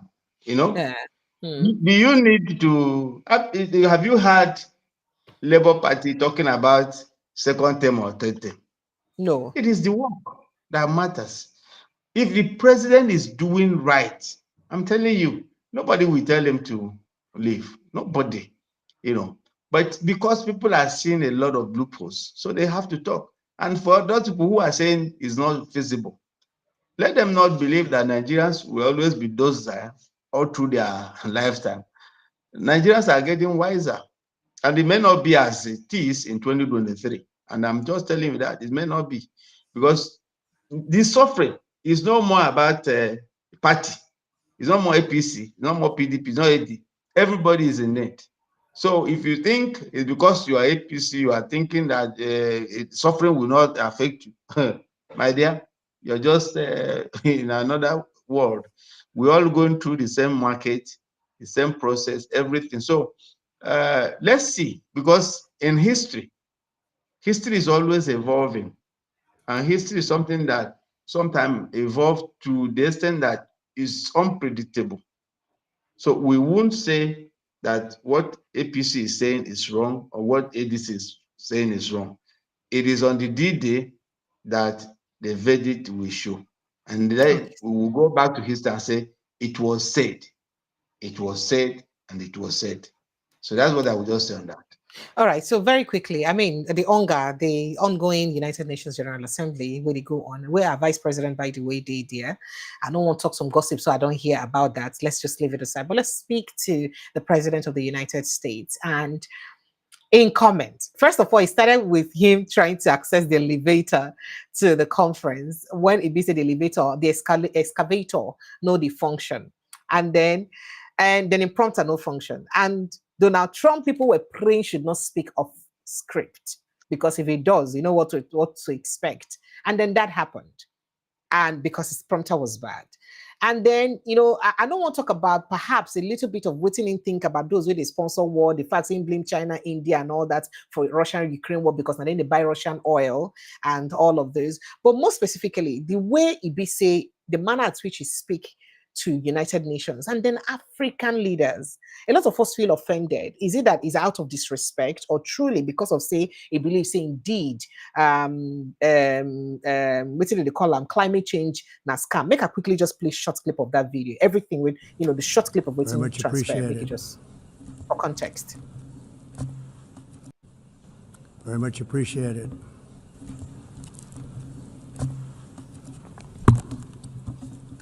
And I don't mind making the speech without a teleprompter, because the teleprompter is not working.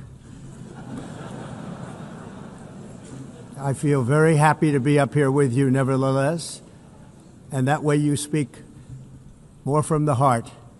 I can only say that whoever's operating this teleprompter is in big trouble.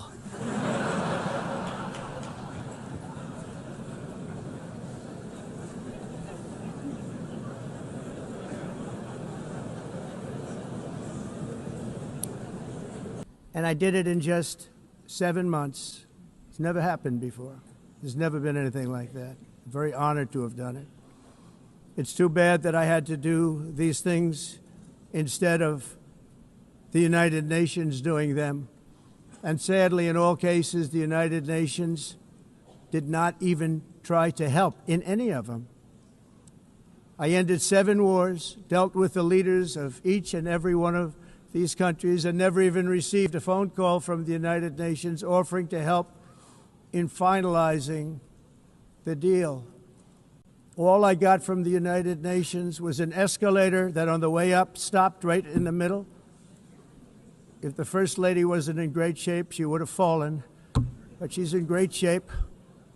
We're both in good shape. We both stood.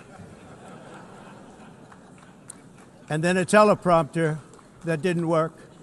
These are the 2 things I got from the United Nations, a bad escalator and a bad teleprompter. Thank you very much. And by the way, it's working now. It just went on. Thank you. I think All I right, should so just do it the other way. can make a It's easier. taking reaction. I'm sure you've seen that from Trump, but those things we okay, no. I think I didn't take the part where he spoke about the climate change, where he talks climate change na scam and na fraud, and say you know, you blame Africa and all that. I think I missed that part, but you're familiar with the conversation, so let me let you join. I love Trump because he talks from his heart, and he doesn't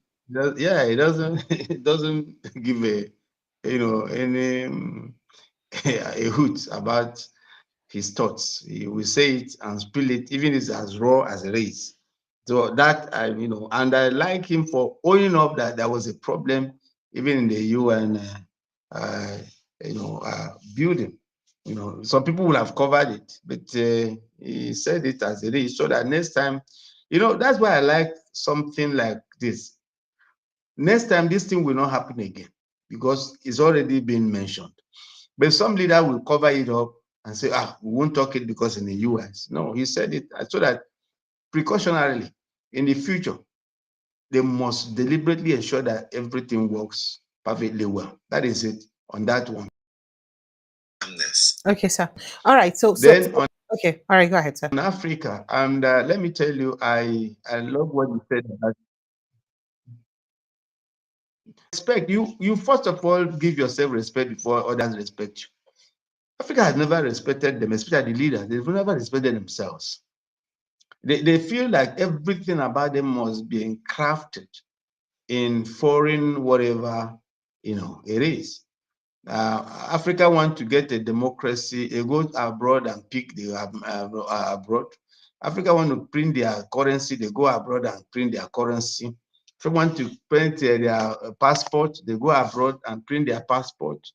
So Africa is just there. Not that we don't have leaders, but we have leaders who have not really understand what independence means. And we don't need Trump to tell us who we are. Must we every time go and believe in whatever they say? Yes, the climate change could be a fraud. I've said it one time, because one, in this Africa, especially those of us in Nigeria that are within the dense forest area, we don't have much of a problem. But I needed our researchers to do more about our own environment than just taking everything that has been spoken to us about climate change. It's not done that way, because our environment is not the same as in France, as in US or Florida. The snows are there. We don't have snow here. So if you are talking about climate change, it must come down to your own nationality, to your own environment, to your own community, to your own background. But we don't. In fact, most of the books I read about African climate is authored, they are authored by foreign people, foreign authors. We don't have, because we don't write. Even what the much you know about your population in Nigeria, who tell you your population? Now, United so Nations. We don't that's keep why data. they don't give data. That's what I'm telling you, that what Tom said, I like it. Maybe we can come back and sit down and re-examine our senses, re-examine who we are. Can we be indeed free without being free in our minds, without being, somehow complacent to what we think about ourselves, our environment, our economy? Whenever you see the Moody rating about our economy, that is what Nigeria. If somebody now brought such rating in Nigeria, they will not take that of Nigerian person. They will rather take World Bank, IMF rating. So everything about us, even our economic policies, are being drafted by external forces. And I've said it here one time. As of today, I'm just wondering how wicked or how foolish we are that we will do our budget and will inscribe it or appropriate it to dollar. When you have your naira, you appropriate it to dollar. Can America or France, any country, appropriate their budget based on another country's currency? What that means that you are not even happy. You're not even respecting your own currency. You don't even respect yourself, because your currency is like your heart. When you don't even accept or appreciate your heart, who else will do that? So this, everything about us, if you look at it, the World Bank, if whatever, look at this, every government does that. Whenever World Bank says something about Nigeria, it becomes a national issue. We take it, we agree, we believe in it. We cannot come back home and say, no, how do this relate to us? For instance, recently I had a postulation that somebody said that food prices had come down based on international analysis. And I was telling the person, where? How? Recently, the president said everybody should go and see that the food prices crash. I said, how? Did you cultivate any farm? Did you even give incentive to the farmers? Where is the road for the farmers to bring out their goods to? Even the farmers, are they safe in their farm because of the insecurity? Do you give them fertilizers? Even the loan, the agri loan, do you give to them? Now you want to say you must crash. How are you going to crash it? In abroad, let me give you an instance.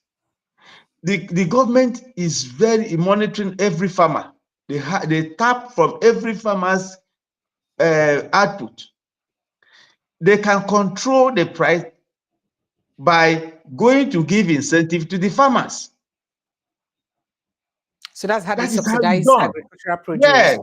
From the farmers, from the core, not coming to the market and now start seizing people's rights that they say they smuggle from Cotonou.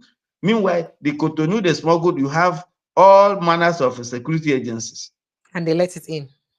And then you now say you want to crash, you go to Cotonou, you buy the same rice you say people should not buy in trailers and come to this and start dashing people. Instead of teaching people how to farm, you just every time palliative, you give them 1 bag or 2 cups of rice or garri. This is not it. I have said it. We have not started.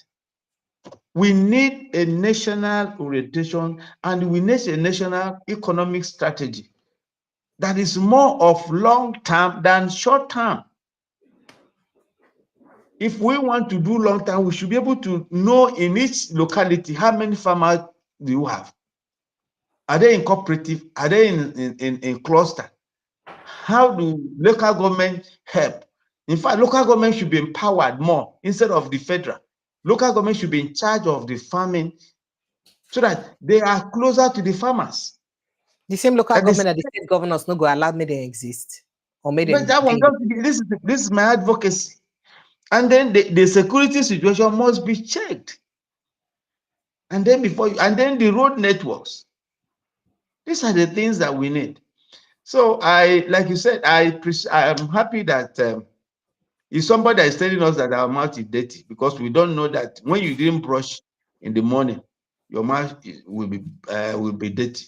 So I'm happy that Trump told them. But my problem is that our leaders are never ashamed of themselves. You'll be surprised when they are coming, they will be making that thing as a jest. Can you imagine what this man is talking? They will now start talking about his description, his head, how he talks. That's what they are going to talk. They will not talk about what he told them. The implicit, sincerity in his words, in his speech. So I think God will help us one day to get leaders who will. But unfortunately, when we get such leaders like Gaddafi, like Sankara, like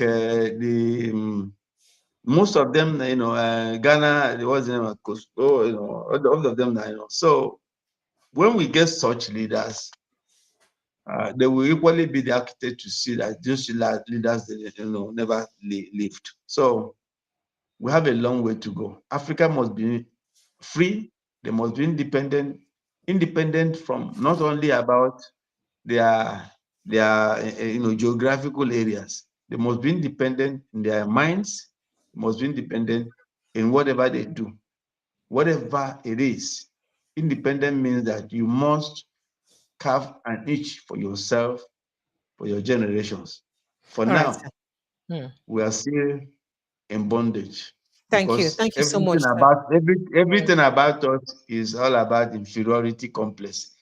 So when we remove inferiority complex, we get it right. Thank you. Thank you, sir. But just before you go, I just hear news now say the sole administrator for River State and the INEC chairman actually did for Aso Rock now go see the president together. Say called on the come since they made them probe the sole administrator 6 months regime and expenses. And now together with the EFCC chairman, they are in Aso Rock right now, according to news that we're hearing with Ola Olukoyede, then they Abuja, for the State House to go see President Bola Tinubu. I just make a tell Nigerians, you think say anything will come out of this meeting? Do you think that they will indeed probe him and the way he spent Rivers money? Let me tell you one thing, which you have to by tomorrow you will hear that. Let me tell you. One, the man prepared a handover note. He sent it to the presidency. And I'm sure there must have been some discussions about the handover notes. This issue about probe is just to make us feel that the government is listening. As far as I'm concerned, that thing is not going anywhere to end. But by what they are doing is just to show us that, hey, we are working. Just look at what is happening about the Kogi state governor, former governor. Look at it. What has come out of it because the EFCC is involved? What have come out from all the probes that we had? So what has happened? So it's just about, and I think the government are very sensitive. They know when to take us out of whatever that is our problem and give us one little thing so that we all pounce our energy and every effort on that. Meanwhile, they know what they want to do. So now, right now, our energy has shifted to rivers and the probe and whatever, and that we are working. They are really doing what they want. We are doing what they want. And the presidency will tell you, we are working, we are going to do it, is ended because the president, if that thing goes on, it means whatever indictment on that man is an indictment to the president because it's he gets direct instruction from the president, and no president will allow that thing to happen. So it's not about the bus. So any indictment on that man means that he's going to indict the president. All right, thank you, sir.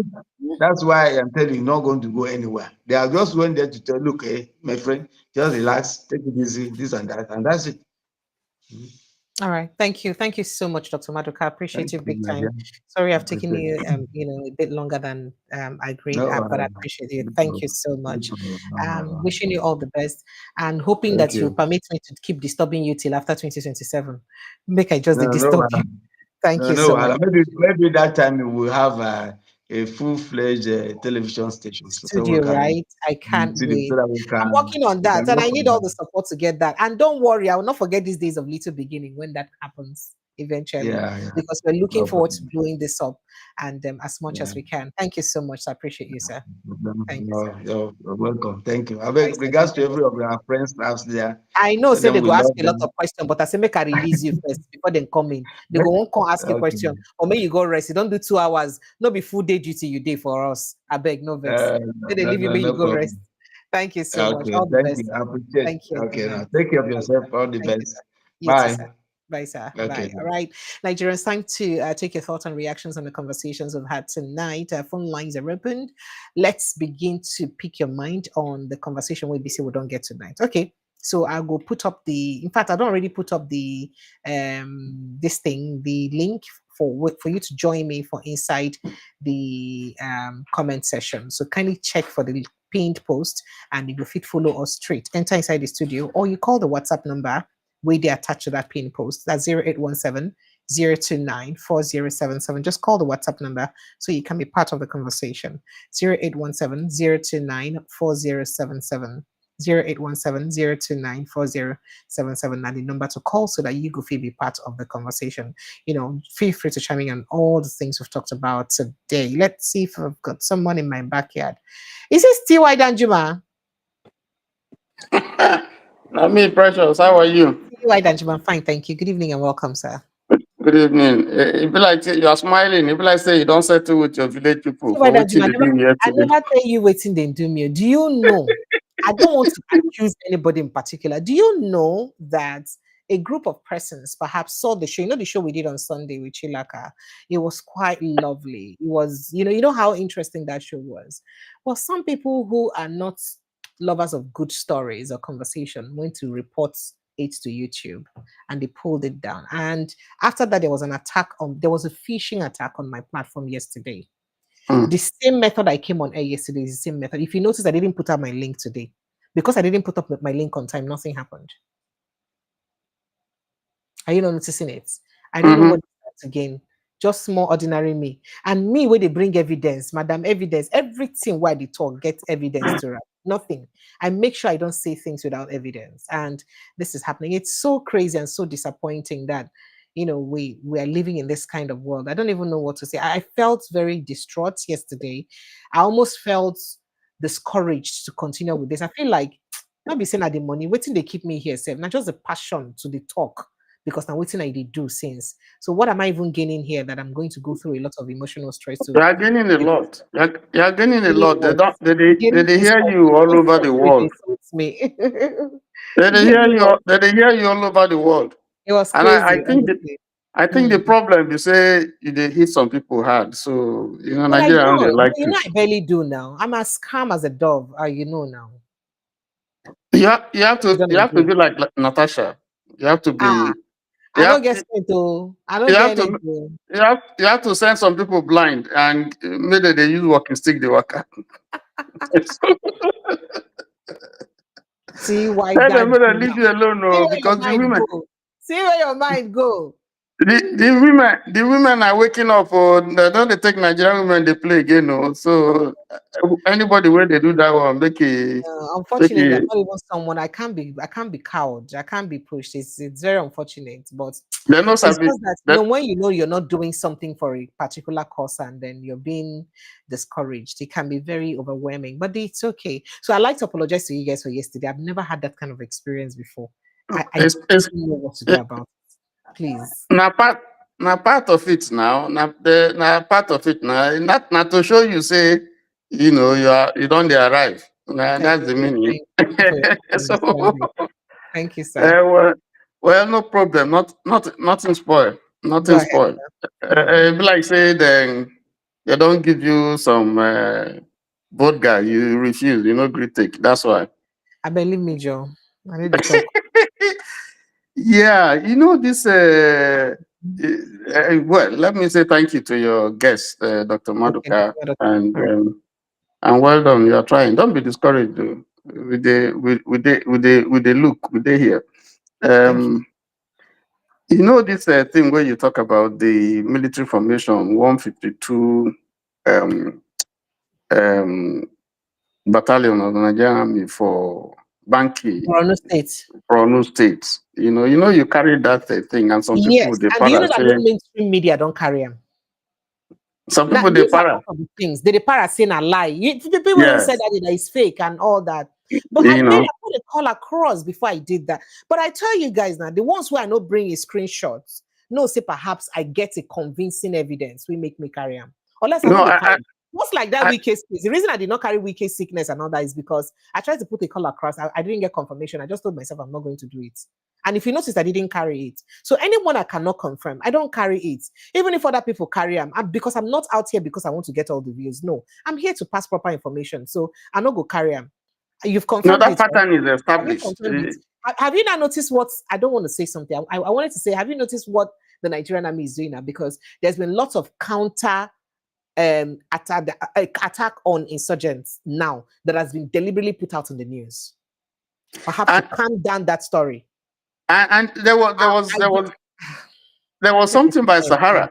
There was something by Sahara reporters, that indicated that a particular unit of the Nigerian army, had a video shot. I mean, had saw the the Boko Haram troops as they approached that unit, on video, on CCTV. They captured it on CCTV footage, and yet in the midnight when they were approaching, and yet they couldn't respond or alert ground troops so that they can prepare and respond. There's a Sahara report, on that, and they put the picture, of something allegedly Yeah, showing yeah. the movement of. It all shows that it's not well with I military. mean, you were here when Daniel that calls us from Borno State talked about how his brother died, and when his brother died, whether he said there were over 50 of them or how many of them, or over 30 Yes, of them that died, but they told them there was just 3 soldiers that died. I mean, 2 that, soldiers. you know, But when they there- eventually went, they were it's actually more, much more. it's sad. It's sad. I feel sad for the military because in spite of the genuine efforts of some people, and particularly those who really want to fight, what we hear, it's not something, not be something where they pleasing, where not the Nigeria. I mean, they don't totally humiliate the Nigerian military in such a way that it don't become laughing stock, not only in West Africa but in the world. And this is the military that did great things, years back. And it's unfortunate. There's nothing where they hear of sabotage, you hear of fraud, you hear of people giving out information against formations and so on and so forth. So it's very sad. I don't know. I don't know. And it's almost we've almost come to a point where we say people now have to take their lives in their hands. You have civilian JTF and all that coming to assist the military. These are some of the things that are unheard of, where we never ever hear. But in any case, um, where do you put it? You still put it on leadership, the commander in chief, because he needs to do something. These deaths, this humiliation, destruction of military equipment where we no get, we they pay a lot of money, and people go just invade at will, a unit or barracks, and people, Nigerians have, and soldiers where they give their life, just they die like that, and then you go cover them up. It's unfortunate. It's not good at all. It's But crazy. beyond that, if you look at, you talk about the UNGA thing that is holding on here. I deliberately just keep blind ears to some international and African conversations. I plan to start an African and international channel, not channel per se, but segments different from what we do now. But I'm even trying to train someone who would handle that aspect so that I don't die before my time by handling everything together. You won't. So yeah, so I plan to, but I just keep that. But you did some things where you see my eye no go just. I know if you just come on eye sometimes. So go ahead. You want to. This is usually an opportunity for heads of state. They don't fail to attend meetings like this, because that's where you do deals. You can kill one bird. I mean, two birds with one stone. You meet various heads of state, talk with them. Strike deals if it's possible, and so on and so forth. So most head of states or presidents, not they like, or prime ministers, leaders, not they like to miss opportunities like this.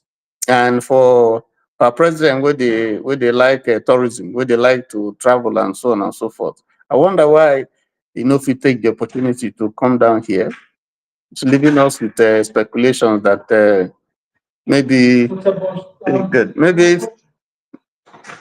did somebody give you this paper sign here? Yes, I have it. I'll talk to you. Sorry, precious. So you wonder why. I have it. I have it. You left it there at the elevator. Okay, sorry. So you wonder why our president no go come, take that opportunity. I don't know why. There are speculations here and there. Why would he send the vice president and so on? And nobody wants to look at the vice president. Nobody wants to speak to the vice president now. Vice president who won't talk to him? He's not executive. He's not. So it's more or less just a waste. Nobody. The president ought to have been here, and there's a reason why they're here. Is either he's not fully prepared, not mentally strong or healthy enough, or there's something where they pursue him. Some people have speculated because he doesn't seem to have good relations with some people, but not with everybody. There are others where he gets some good relationship with. So why is he not coming here? Or maybe they don't want make it come here, come begin talk bala blue, laba, blah blah. So Why they shake your head now? They talk something now. Stop it. Stop. People should stop it. People should see me now. You have to. Sorry for You me. have to. Stop it. You have to cover him now, because this is not serious. This thing, you are meeting heads of states. You have to be able to, discuss. Be And articulate he in goes your to France to discussion. meet heads of state. Is Macron a lesser head of state? Yeah, when you go to France, what did they talk there? You don't ever see them whether they show and they discuss. They just show picture. That's what they show you now. They show you where they discuss. Yeah, they show you where they discuss now. So this one is a serious meeting now, and I go sit down, they talk. So not be where you call it. There's no corruption in Nigeria, or that kind of. No, that's not what this meeting is about. So it is a shame. Because this is the kind of place where we need him to be. Show your face. Let them know what you're doing. Let them know what your challenges are. If there are deals that you want to strike, you strike. And so on and so forth. But here, Nigeria is missing. The most populous country in Africa is missing. Is not there. How would they take you seriously? How would they plan with you? So it's sad, It's very, very sad. I don't know. Our priorities are wrong. We don't know what the reason why. We don't know the reason why. But this is my thinking that whatever it is, the president ought to have been here himself. I'm not sure there's anything barring him from coming to America. He's been here before.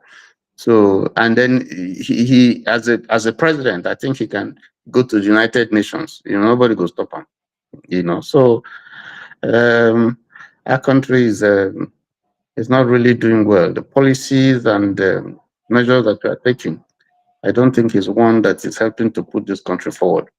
We need to rejig them. Those who they advise the president, need to wake up. And otherwise, I don't know how. I don't know. Tomorrow night go pay money, go find another country where say won't go.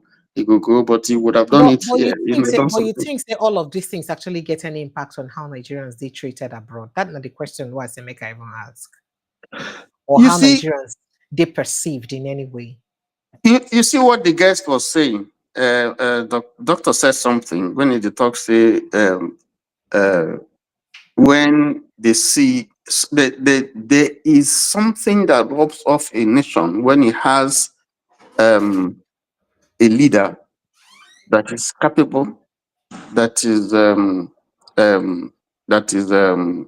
trying to look for the world. Now, if you have a leader that is respected worldwide, a leader that people can look and say, yeah, that's is articulate, and he's not, he doesn't have to be a saint, So, but if you have a leader that has so many issues around him, surrounding his personality, and they know. I mean, look at the report when he won election. I mean, when they announced him as president, look at what the world said. I mean, if you remember, some of them said a drug dealer has become the president of Nigeria. This one, it wasn't something good. That was an Austrian paper. Yes, it wasn't. It wasn't something good for the country, and for a country such as this, that at one time was Africa's largest economy, most populous country in the world. Whose GDP was at, moving very, very fast, one of the fastest, if not in Africa, one of the in the world, So if you have a leader, that has so many questions around him, there's so many issues around him that are really not, that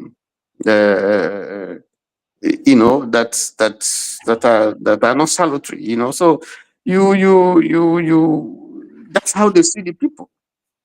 Once you have a leader who the world looks at and respects. I mean, look at South Africa. When Mandela was there, just his personality alone speaks volumes of South Africa. Now he's not there. Look at when you had Zuma, or look at even South Africa now.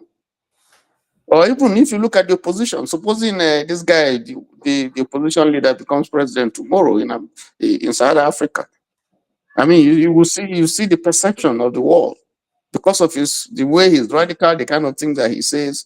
It impacts on your country and your nation and the way people view you. So you sell the nation by the things you do, by the way you look, by how what you see. First of all, who you are before policies and what they see of you. So if you have, I don't want to mention names, there are certain persons that if they become president in Nigeria, the entire percentage and all those things, they are being impacted. They either go up or go down. Just because someone has, yes. So that is it. So I think that yes, there's a sense in which the leadership, the person who occupies leadership, his character, his nature, his mien, then before you talk about his policies and so on, affect the way people view a country. Yes, so to that extent, I think Nigeria is in negative territory because there's so many negative baggages where the president they carry, and it's unfortunate for, if not the River State people. I mean, we put on there, maybe we'll not go there for this mess. Huh? Now Rivers now. Huh? Now Rivers now, his brother put him there because, two of a kind, two of a kind. One is the shadow of the other person. If you see this one, you don't see the other. Because if you look at the two of them, almost the same character now they get. I know one begin break and down, look at begin them there. Godfatherism, you want to get only you want to fight, you want to intimidate, and so on and so forth. So many things where you want to buy houses, you want to lie, cheat, you want to do all those things. It's all over there. You can see. So that's why you say birds of a feather, flock together. Otherwise you cannot have two people where they diametrically opposed be friends. They can't. So it's unfortunate. It's unfortunate, but so that's why we have to deal with the question of leadership. When Yaradua was there, the perception was different. So even when Balewa was there was a different perception of Nigeria. But think about when Abacha was there. Okay, that's a military government, so maybe it may not be a good comparison. But even as a leader, you can see that the perception of Nigeria was a pariah state. So leadership is critical. The leadership is critical. That's first of all. People would now decide whether can we deal with this person. That's why sometimes a lot of countries are actually interested in who becomes the leader in Nigeria. They want to see who is the leader. Is it someone we can do business with? Is it someone that is radical? Is it, someone from the private sector? Is it someone from, what kind of person is he? It impacts the nation, and the relationship that it will have with other countries, So it's I don't know. It's something we really have to deal with. We'll deal with the leadership, but above all, you also deal with the followership. Because every time they blame leadership, they blame leadership. But there's something wrong with followership, because followership also get a right. Followership can tell leadership that what you're doing is wrong. Yes, followership can tackle leadership and say, we've seen it in some other places. I don't want to begin to quote all this. They quote about Nepal, they quote about Mongolia, and some other places where people stood to say, no, we can't have this. But leadership has a role to play. If they have a bad government, or if they have a government that is unacceptable to them, or if the government is pursuing a policy that they don't like, they have a right to say, I mean, Natasha just demonstrated it now. Say, you can fight. The people still, no matter how you try to suppress the people, they can still stand and push. Whether it's through tear gas or not through tear gas. So you can well say, Mama no go sleep, Yusef no go sleep. Yusef no go sleep. Yeah, that's what she demonstrated. So, And once politicians know that these people, they are going to be restive, they are not going, go and touch, if you want to know whether Nigerians can really fight, go and touch Pengasem or go and touch tanker drivers. Nupeng. Those people. Nupeng. Yeah, Nupeng. Those are the people, they look down on them, but touch them. You go here. Why is it that they are so united? Why is it that they know they feel penetrate because them? there's a common interest. There is an interest, strong interest.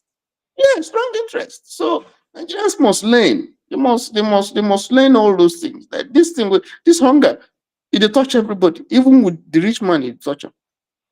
January now, maybe everybody will begin to see pepper. Your tariff is your electricity tariff is don't increase.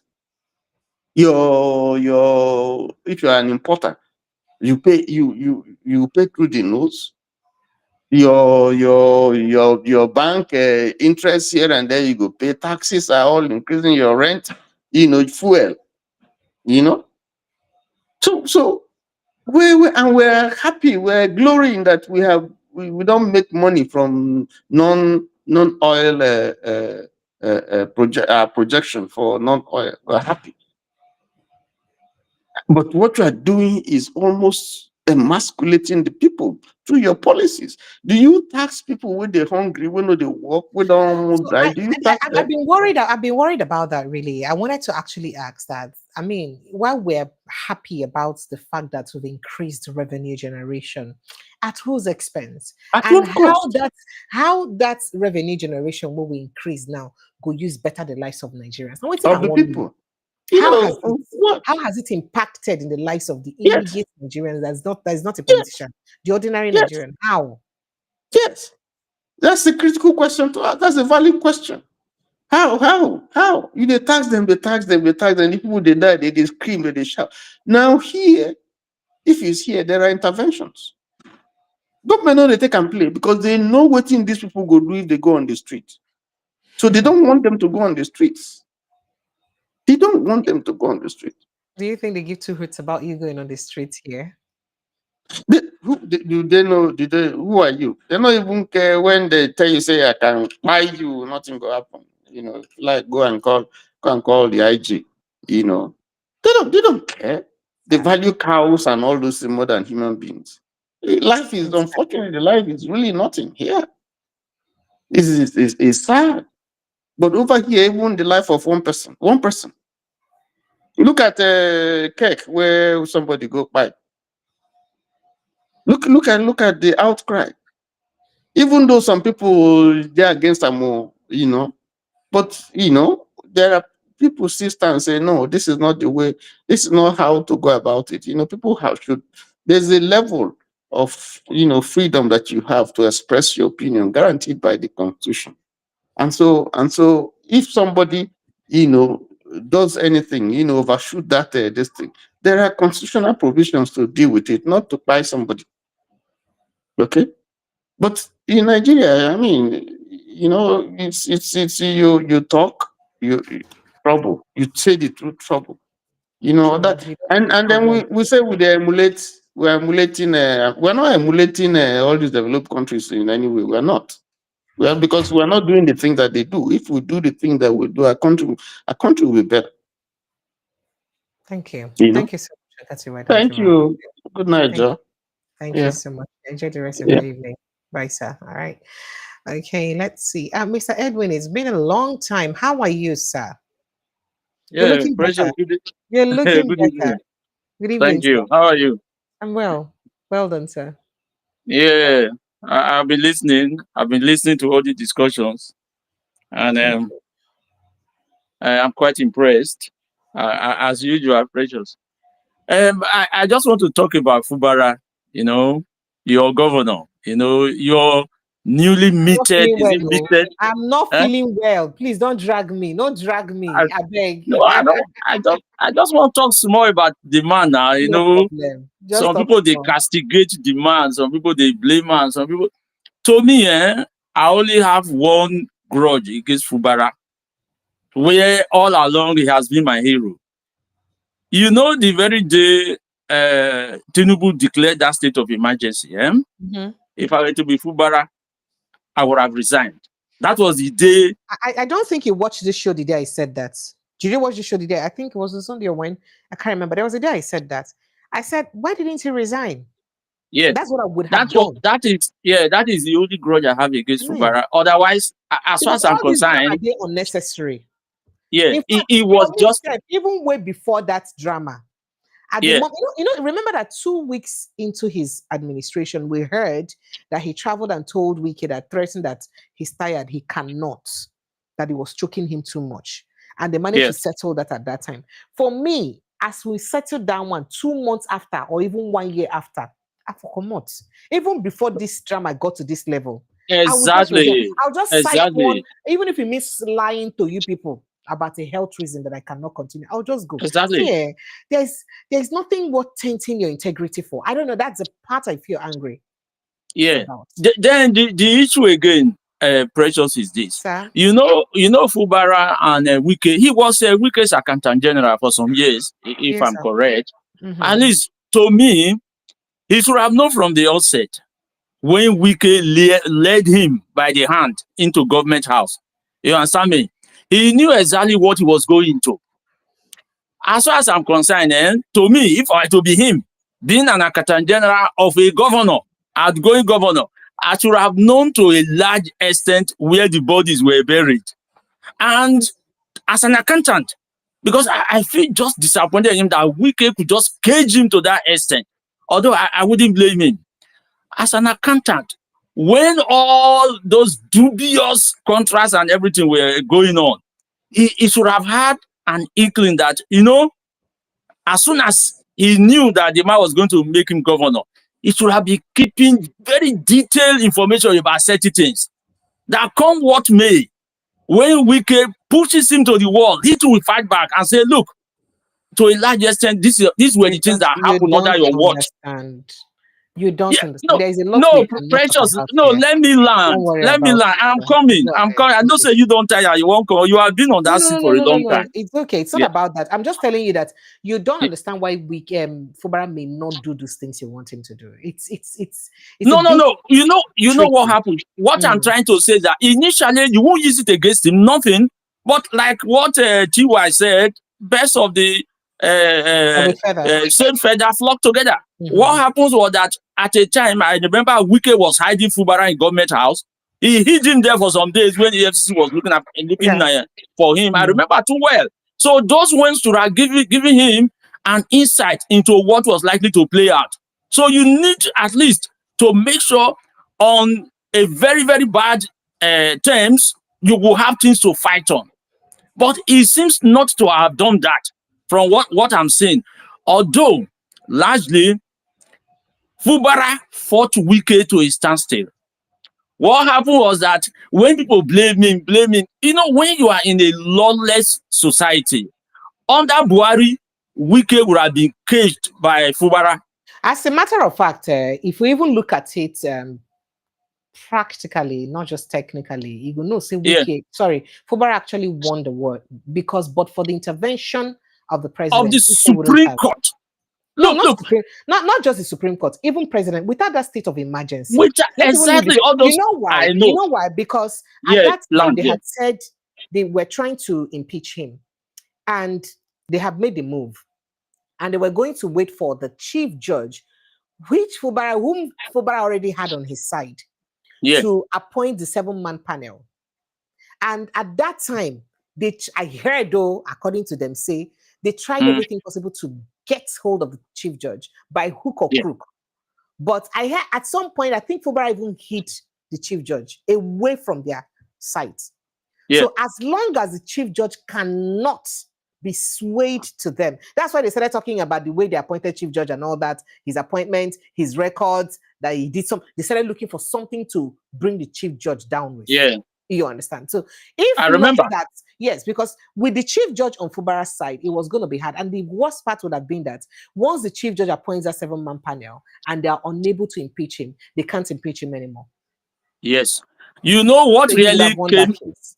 Yeah, what really came to the fore in all of the things that happened was that the federal might, you know, the judiciary, the presidency, in fact, all federal forces coalesced and smashed that governor. Yeah. And the camel's back was broken when the Supreme Court gave that judgment. If Supreme Court had cheated, if they had not given that judgment, no, that landmark, I call it landmark, but the most questionable judgment you can ever find in Nigeria's legal history was that Supreme Court's judgment. If they had not given that judgment, that gave everything what Wiki and his cabal never even pleaded for. But the Supreme Court gave everything because they were hand in gloves with Wiki and Tinubu. If not for that, Fubara would have triumphed. He would have won the whole thing. You understand me? And then, because the case really was the 27 defected members of the House, were they really members of that assembly? If they weren't member, how could Fubara then have dealt with them? Because the constitution is quite clear. But then they brought in the legal obstacle of saying, you know, the speaker has to declare the seats vacant. When the speaker himself defected.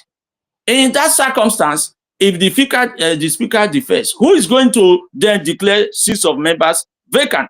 You understand me? But then the Supreme Court just took over everything. Things that were not even pleaded before then, they gave the judgment. So if you look at it, it was a Supreme Court judgment for Wiki, because the Supreme Court indirectly is Wiki's court. Appeal court is Wiki's court. Yes. You know, Precious, when I come to your program and I make claims, you can well take them to the bank. Because I'm telling you what I know very well.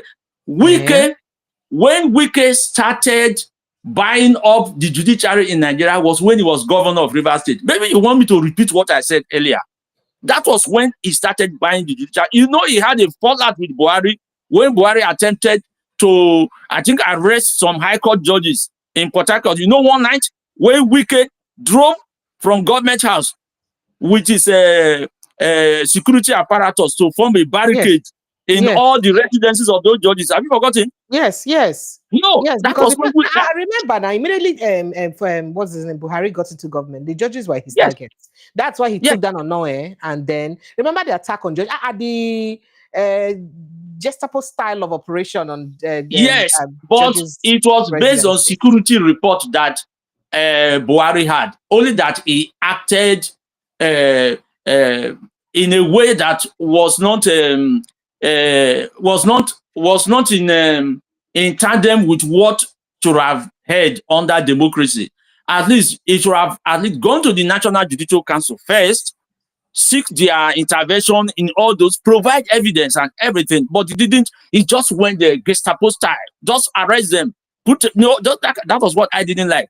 Otherwise, Buhari tried to lay a template on how he was to deal with these corrupt judges that Wiki already had in his pocket, in his side, because he was building houses for them, buying cars and everything. It started from Rivers State and then extended it to the federal level and then went to Supreme Court. The Supreme Court judges, they all know what is there.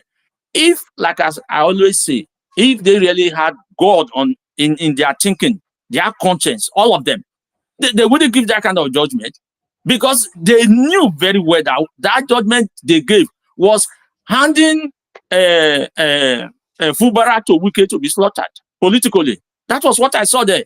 And with Tinubu providing the atmosphere, the kind of political atmosphere that you hide under to say, well, it was because of this I did that. Why did you declare state of emergency in Rivers? You could know, everybody, even a layman knows that there was no justification whatsoever, but he did it because he is the executive president of Nigeria. You know, Nigeria executive presidents, they have powers beyond one's imagination. You can even imagine, they can do anything. They can, like what a friend told me, they can turn a man to a woman. They can do anything in Nigeria once you are executive president. That was what Tinubu did. You know, and you shouldn't forget that Tinubu and my boy, what is his name, Wiki, was the man who actually gave Tinubu that 2 million votes. They manufactured 2 million votes from Rivers State that pushed him over the edge to become the president of Nigeria. So it was a sort of deal, payback. But it is essentially now to the detriment of Nigerians. Just look at what Wiki has turned the Nigerian democracy into, and then Tinubu himself. So that is exactly what is happening in Nigeria. And then don't forget Akpabio. Akpabio is in the background. That is the National Assembly. What is there is that Akpabio is in cahoot, in alliance with most of those Supreme Court justices, particularly those two, one from Akwa Ibom and the other from Cross River State. Those ones are Akpabio's men, and they are the hatchet men. They don't forget that Akpabio never got the ticket to be in the This is an Senate. accusation on judicial officers. It is not an attack or accusation on the judiciary. It is as true as anything you can get. It's as simple as that. It's as white as snow. All that I'm saying now, there is nothing malicious against any one of them. It's all they did. Where the evidence is to these things? Where they talk? Go look. There another man I have, Professor Odikalu. Go and just study. There is a book that man wrote. Yeah, Professor Odikalu. He knows most of all those things. And when he dishes out this fast, just follow him, and you will get to know the truth about the Nigerian judiciary, what they do behind closed doors, particularly the Supreme Court. And then another thing I really want to draw everybody's attention to. This current so-called amendment to the Constitution, they are proposing that the highest court to entertain petitions from the gubernatorial elections and the rest will be the appeal court. Now they are taking us back maybe 20 years. Because the appeal court is another set of most corrupt set of courts in Nigeria. Don't forget, Plateau State Governor, the governor of Kano State today, and a couple of others would not have been on seat today if those if their cases were to have terminated at the appeal court, because the appeal court sacked all those governors until the Supreme Court came in, because they didn't want to ruffle feathers. They just I don't even know the kind of citation they use in retaining them as governors. Because when you look at, for instance, the current governor of Nasarawa State shouldn't have been there. The man shouldn't have served the second term. He lost the election, But then the Supreme Court just went over, but gave him the seat, just like what? Because every one of them that wanted judicial pronouncements, they always go through Wiki or Tinubu himself. Those judges were paying the governors were paying homage to Tinubu. They go to Wiki, and then Wiki will still have a lot to tell about most of the sitting governors. Just like that Bukashiwa of a man, that appeal court, that senator who came in the full glare of everybody and said, well, my wife did a lot for all of you. And you can see how God sort of somehow went into that mass conscience to make him confess to every one of us. But nothing has ever happened till now. So Wiki, as far as I'm concerned, if himself and Tinubu holds sway in Nigeria's political terrain up to 2027, if nothing happens, if Nigerians don't revolt, if they don't fight for true democracy, because like as I've always told you, we are not practicing democracy in Nigeria. And then the judicial arm of government, they are not delivering justice. They are not giving justice to people, but they are merely delivering judgment. They are merely giving judgment. And like as I always say, judgment is not justice. They can pronounce any judgment, but are they really delivering justice? No. So if the status quo remains as it is today, believe me, Tinubu will still be president by 2027 and beyond, up to 2031. And don't forget, these Satanás who are maybe defecting to APC and all those things, let me tell you, the Northerners, they have an antidote towards all that we are doing in the South at the moment, because I have insiders there and they give me all this feedback. The Northerners are not only planning to outsmart the South, they are planning to teach us political lessons that we will never forget. That is what is on ground now. We're not politically united in the South. Yes, and that's one of my greatest undoing. And I hope that people who are making all these calculations know that. Yes. So that what is happening now is that in the current political calculation, we are all hoping Obi will scale through. And then it will be one of the maybe unanimous choice of Southerners to have a go at the presidency. But don't forget, the Northerners have planned a strategy. I told you sometimes ago what they are planning to do. Now, ADC that they are shouting about is not even the party they are going to use. I will review that one as time progresses. We are still 2 years away, and I don't want to let the cat out of the bag yet. And you will hear when I will come and tell you this was what I was referring to the other time.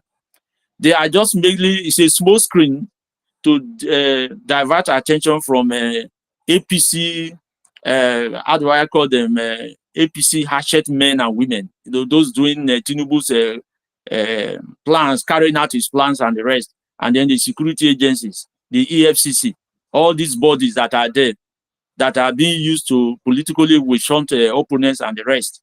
That is what is going to play out. They are merely trying to avoid them. And by now, at least Obi should be in the know, because I have specifically written to Obedient headquarters. I have written to them. It's an info I have told them to keep secret for now. But that is what is going to come out at the end of the day. Obi, as the way I'm looking at it, may not emerge as our president. Obi may be the president Nigeria never had, like Awolowo. It's not a prophecy I'm making, but it's simply political calculation. I have looked at the political terrain. Things are not going the way we are intending it to go from the obedient point of political calculation. Because Tinubu, okay, go ahead. Tinubu is busy massively spending our resources to recruit whoever they can recruit, either from the opposition, But why are you people not doing your own recruitment? I mean, you people were busy here saying that, oh, B is poorly represented in PR. He's not doing PR. He's not doing. And I made sure I brought Yunus Atanko here, and he has given you people the go ahead. If you people can't support, register your. No, I'm coming. Get your own world-class PR people to handle Obi's thing. Just hand them over. Consult the person, pay the person, hand this person over to them to work with. You guys have not done it. It's easy to talk. It's very easy for people to criticize Obi, but it's not easy for you people to also support him and do the work. Since that time he said that thing, none of you has said anything. Nobody again. All of a sudden, all they have brought people with the counter. You people have not kept quiet. It is not your fault. No, we haven't. Let me tell you, okay. There is something when there is a sort of political cabal in Nigeria. Obi is finding it difficult to infiltrate the cabal, and most of the people you are seeing obedient, they are political moles. They are being planted there by APC.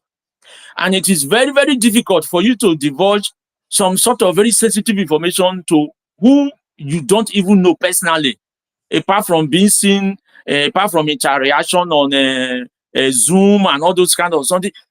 You know, Nigerian politicians are not trustworthy any longer. I can't see a majority of them, particularly those who are supposedly obedience. Majority of them are obedience during the day. By night, they are something else.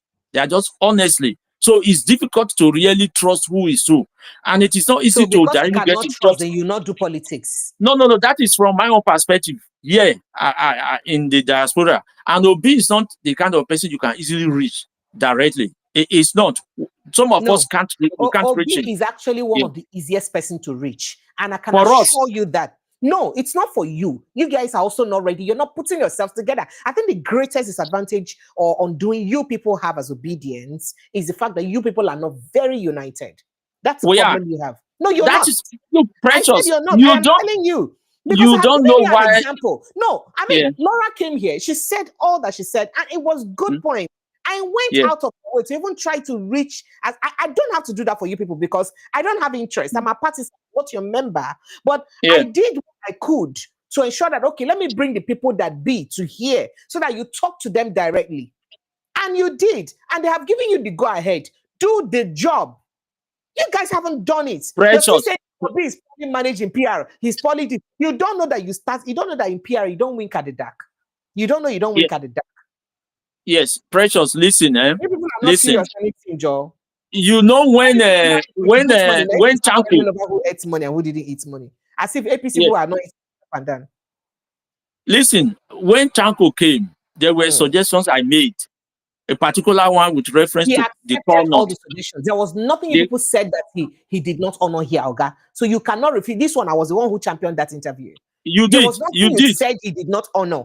He has given you guys go ahead and do. The only thing he said is that he does not want any contribution to come through him. Amongst yourselves, put yourselves together, galvanize yourselves, source for your experts by yourselves. Just give them those experts to work with. And I don't think that's a big deal. You want 10 guys, source for them by yourselves, give them to work with. I don't think that's a big deal. It is not. But do you know that charity begins at home? It must start from Nigeria there. And then secondly, like what I've been saying, the call note. You're missing the point. I'm sorry. I am not. To let you finish. No.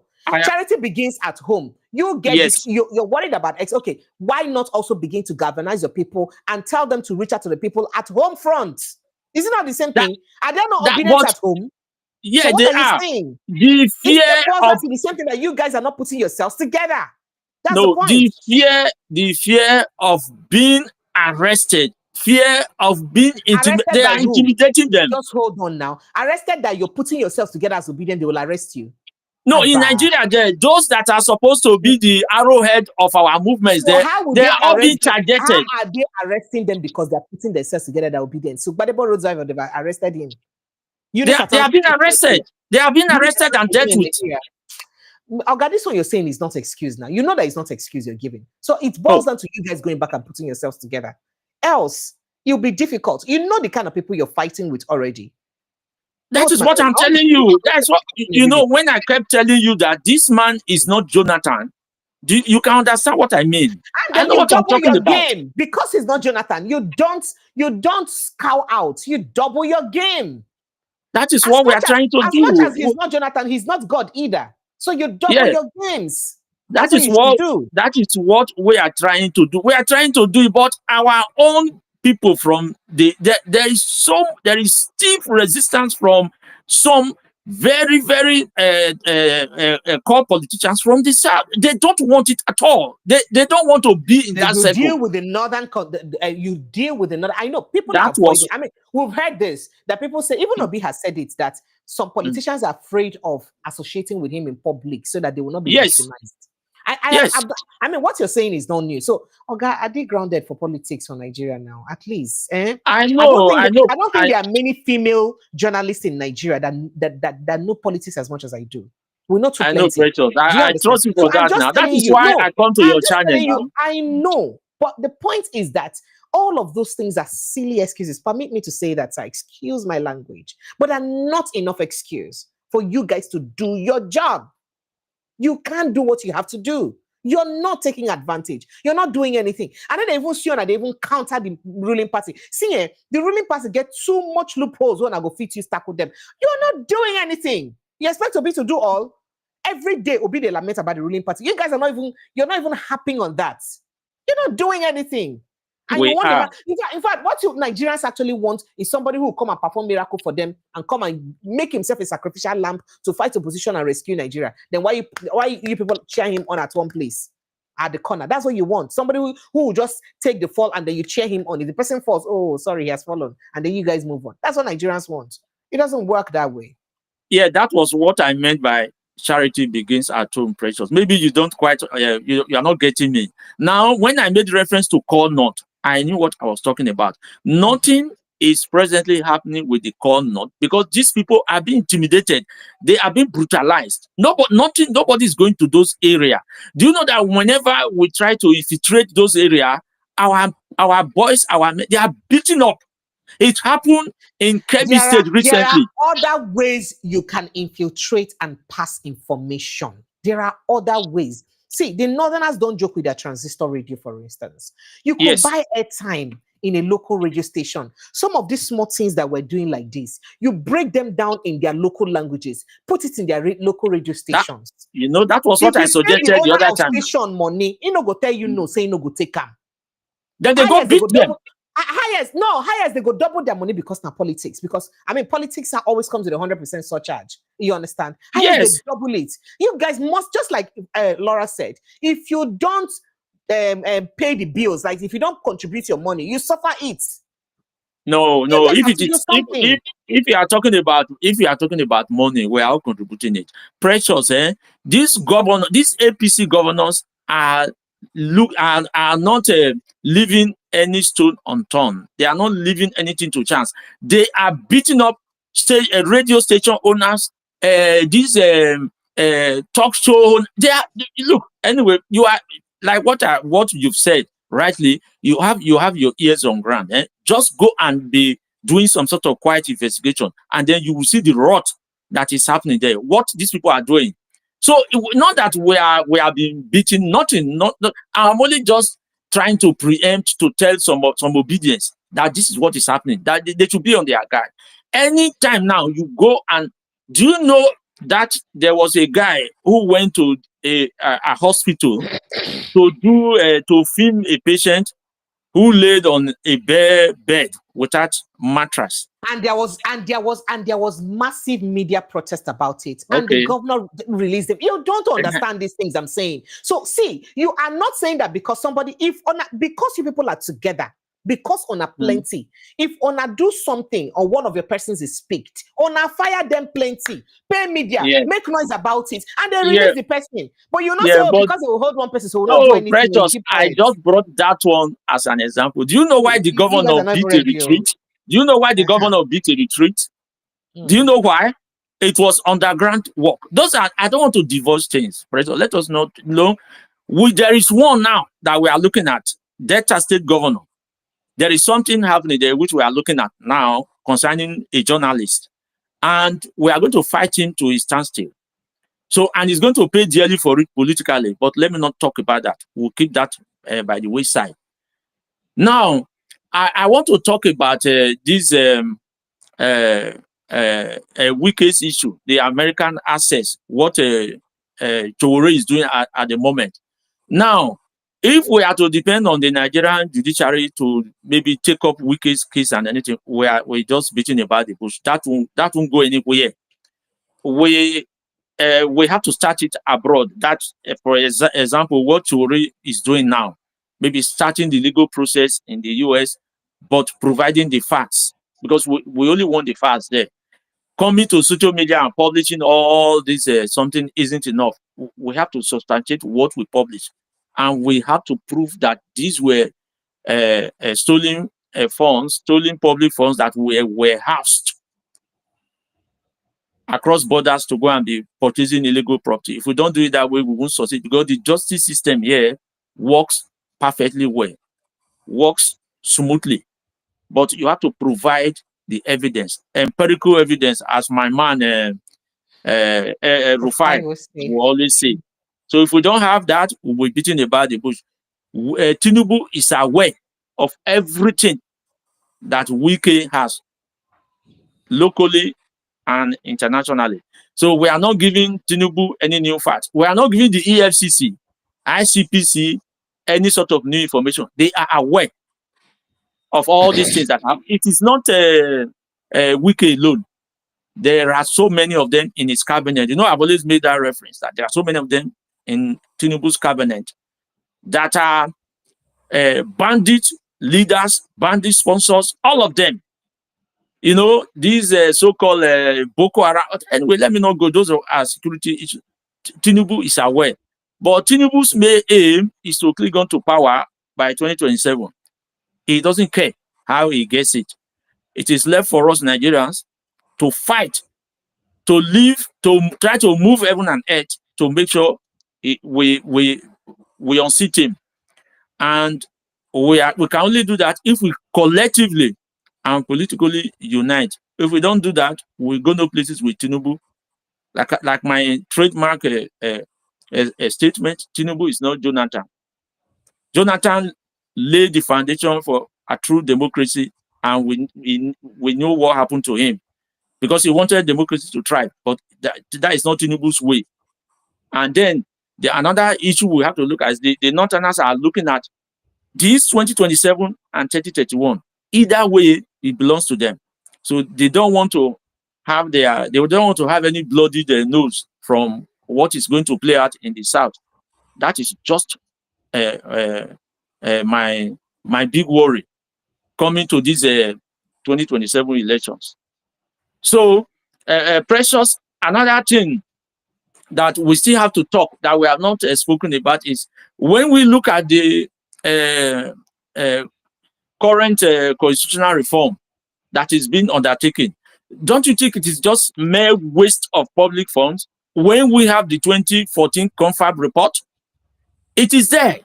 Why won't that one be laid before the National Assembly, even before Nigerians, so that we can revisit those issues again? Because those issues were passed across board in unison. Everything was decided. It was just merely left to be presented to the president, who in turn would have written or sponsored a bill to present it to the National Assembly. But Buhari kept it because the APC weren't part of that process. That is what we should be doing. Instead of spending instead of this current jamboree that we are doing, because it will lead us nowhere. That is what I said we should be doing. That is what I think patriotic Nigerians should be fighting for. Where are those people? Where are those civil society organizations that should be pushing forward that 2014 confab report? In fact, there were even some aspects of Obasanjo's 2006 constitutional amendment reform. The one is now denying. But there were some good items there that had already been passed. That's why they threw away the baby with the bathwater when it came to the third term issue. So that is the way I see it, Precious.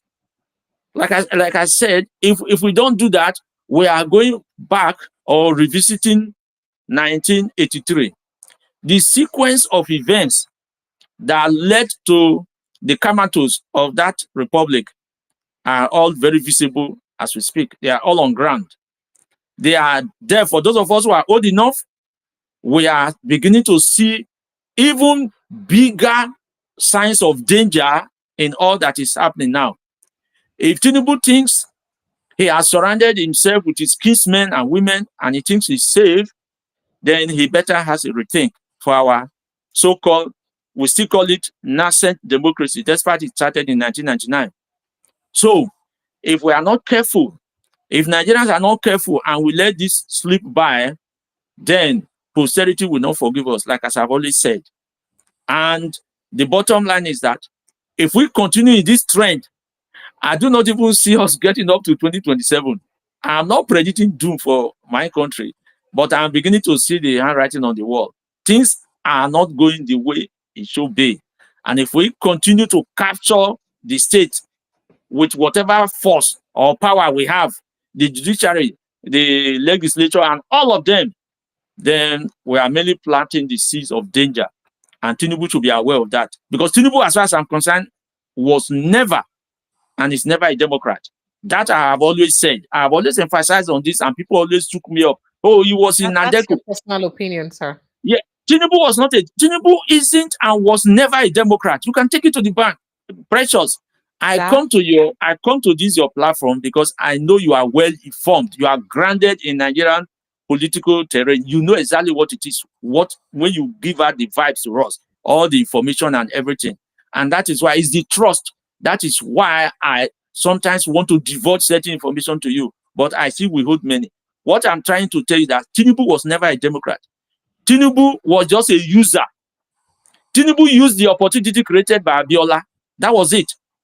Tinubu never cared about anything concerning democracy. I'm telling you, he was one of Abacha's Man Friday, and that is what he is.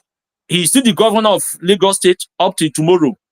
And from inside sources, he's trying to plant his son there now as the governor. Just like the way Wiki is holding grip in River State, holding firm in River State, courtesy of Tinubu. They are all working hand in hand, pari passu. They are all working in tandem to make sure their political surrogates hold sway in these respective states. And by extension, the capture of power. And that is why people are defecting to the APC. Everybody knows that. A layman knows that. Otherwise, nothing in the APC that will attract anybody to defect to that group. They are a killer squad. They brought in insecurity to Nigeria. I said it emphatically the first time I appeared on your program, and that is what is still on ground till tomorrow. APC can't deny that. They brought in insecurity in Nigeria. It has festered to the level now that it is trying to consume the entire nation, consume innocent Nigerians, those who cannot go to their farms any longer, those who can't travel by roads. Not everybody can fly by air. Not everybody can afford the fares. It's all courtesy of APC, the now dead Buhari and his cause, and the man who is that man who talks from both sides of his mouth, El Rufai. All of them, they brought in the insecurity we have in Nigeria. The current vice president, who is currently in New York, in fact, that man should have been arrested there. They were the ones who brought in the APC. They brought in insecurity into Nigeria. And I still keep saying it. They can't deny it. They know. APC know. APC members now, are they not confessing now? It's not what I said. You can hear all of them. They're singing from both sides. They all know. They brought in insecurity. They brought what is happening now. But they never even said that it will go to this level. You know, the chicken has come home to roost now, and we're all suffering from the consequences of what they did. The seeds they sowed is now germinating. And you and I and every other innocent Nigerians, we are all suffering from it. So congratulations to Fubara. But if I were to be him again, I would have resigned on that first day. Because as far as I'm concerned, there was nothing. Fubara fought Wiki to his standstill. Let me revisit where I started. It was the Supreme Court who gave everything, all that Wiki and even Tinubu never requested for. Fubara gave them on a platter of gold. That is the Rivers State Resources, one of the biggest oil-producing states in Nigeria, alongside my state, Delta. He just gave them to, and now he has captured Delta too. So what can we do? Nothing. But we have to politically fight them. And Supreme Court, the Judiciary, did that. They gave Wiki the impetus he's having now. But thanks to Chowore, a man that I have never really admired, but I'm beginning to admire him quietly now. It should reveal more to us. We need to get that. Precious. Thank you. Thank you very much. You. Thank you so much. Same to you, and good night. You. Enjoy the rest of your evening, sir. Thank you, sir. Same to you. Bye. Thank you, sir. All right, Nigerians. They say, I really cried the zero, Dabi. Let me go and rest a bit. We've done 3 hours, 11 minutes. Come on, it's such a long time. I'd like to say a big thank you to everyone who has been part of the show. It's always, always, always a pleasure to have you guys join us here and for us to talk about the growth and development of our nation. I love you guys dearly.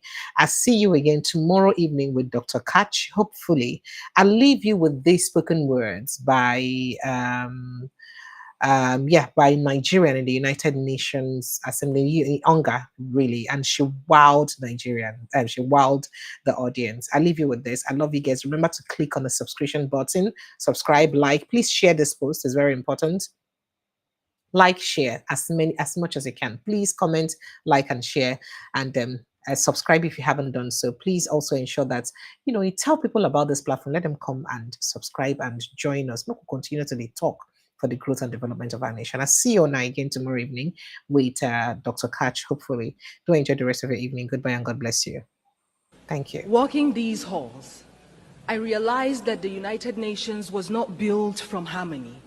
It grew out of the ashes of war and the grief watered by the collective memory of what happens when dialogue and cooperation fails. Its foundation is not peace achieved, but peace pursued, fragile, imperfect, necessary, not just worth fighting for, but requiring a fight. And today, 80 years on, we gather to honor what has been achieved. Nations rebuilt, walls of division lowered, millions lifted by the shared will. But these are victories worth remembering, but the story is unfinished. The cracks in the foundation calls us to repair, to act, not to retreat.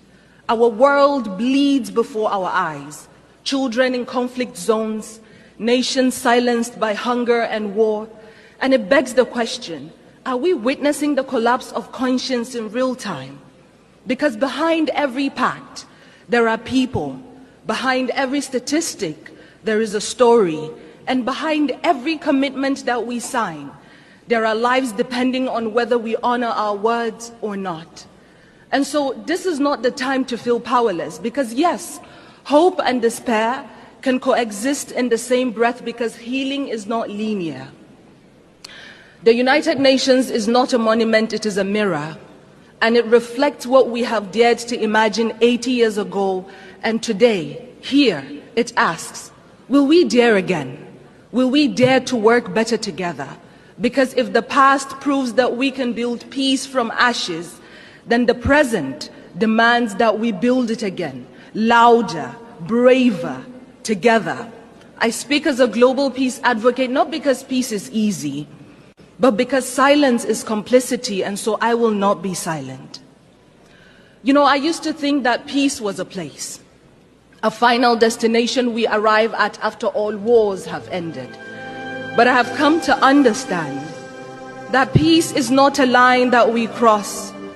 It is a choice that we make over and over and over again, especially when it is the hardest, especially when it feels far away. Peace is not a silence we force into people's mouths. It is not the absence of war, but the presence of understanding. Peace is a child learning to sleep again without flinching at the wind. It is a mother not having to choose between bread and dignity. It is a father not having to swallow his voice to feel like a man. Peace is messy, like forgiveness. It does not arrive in parade floats. Sometimes it comes crawling through broken windows when we finally agree that being right is not better than being whole.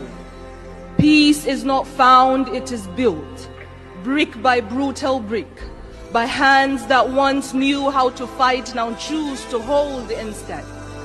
There was a time when we measured strength by how long we could hold a grudge.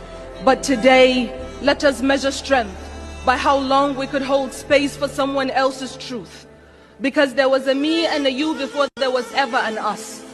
And if us is broken, then peace is what lets us lay down the shards without aiming at each other's throats. Peace is the poem you write after the war in your chest has finally run out of ink. It is the moment you return to your body and find yourself still standing. Peace is not easy. And so let us not forget the ones who have carried peace quietly through the fire. The women whose hands mend what war has torn, who rebuild homes from memory, raise children between checkpoints, hold their families like nations. Because peace has always known the name of a woman, carried through the way that she chooses courage over collapse again and again. And so today I speak peace into the bones of this world, into the rubble, into the rage, into the ruins. Because if war teaches us how to shatter, then peace must teach us how to stay soft, to stay human. And perhaps what makes us human is not that we always succeed in peace, but that we dare again and again to seek it, refusing to let our brokenness be the end of our story. Thank you.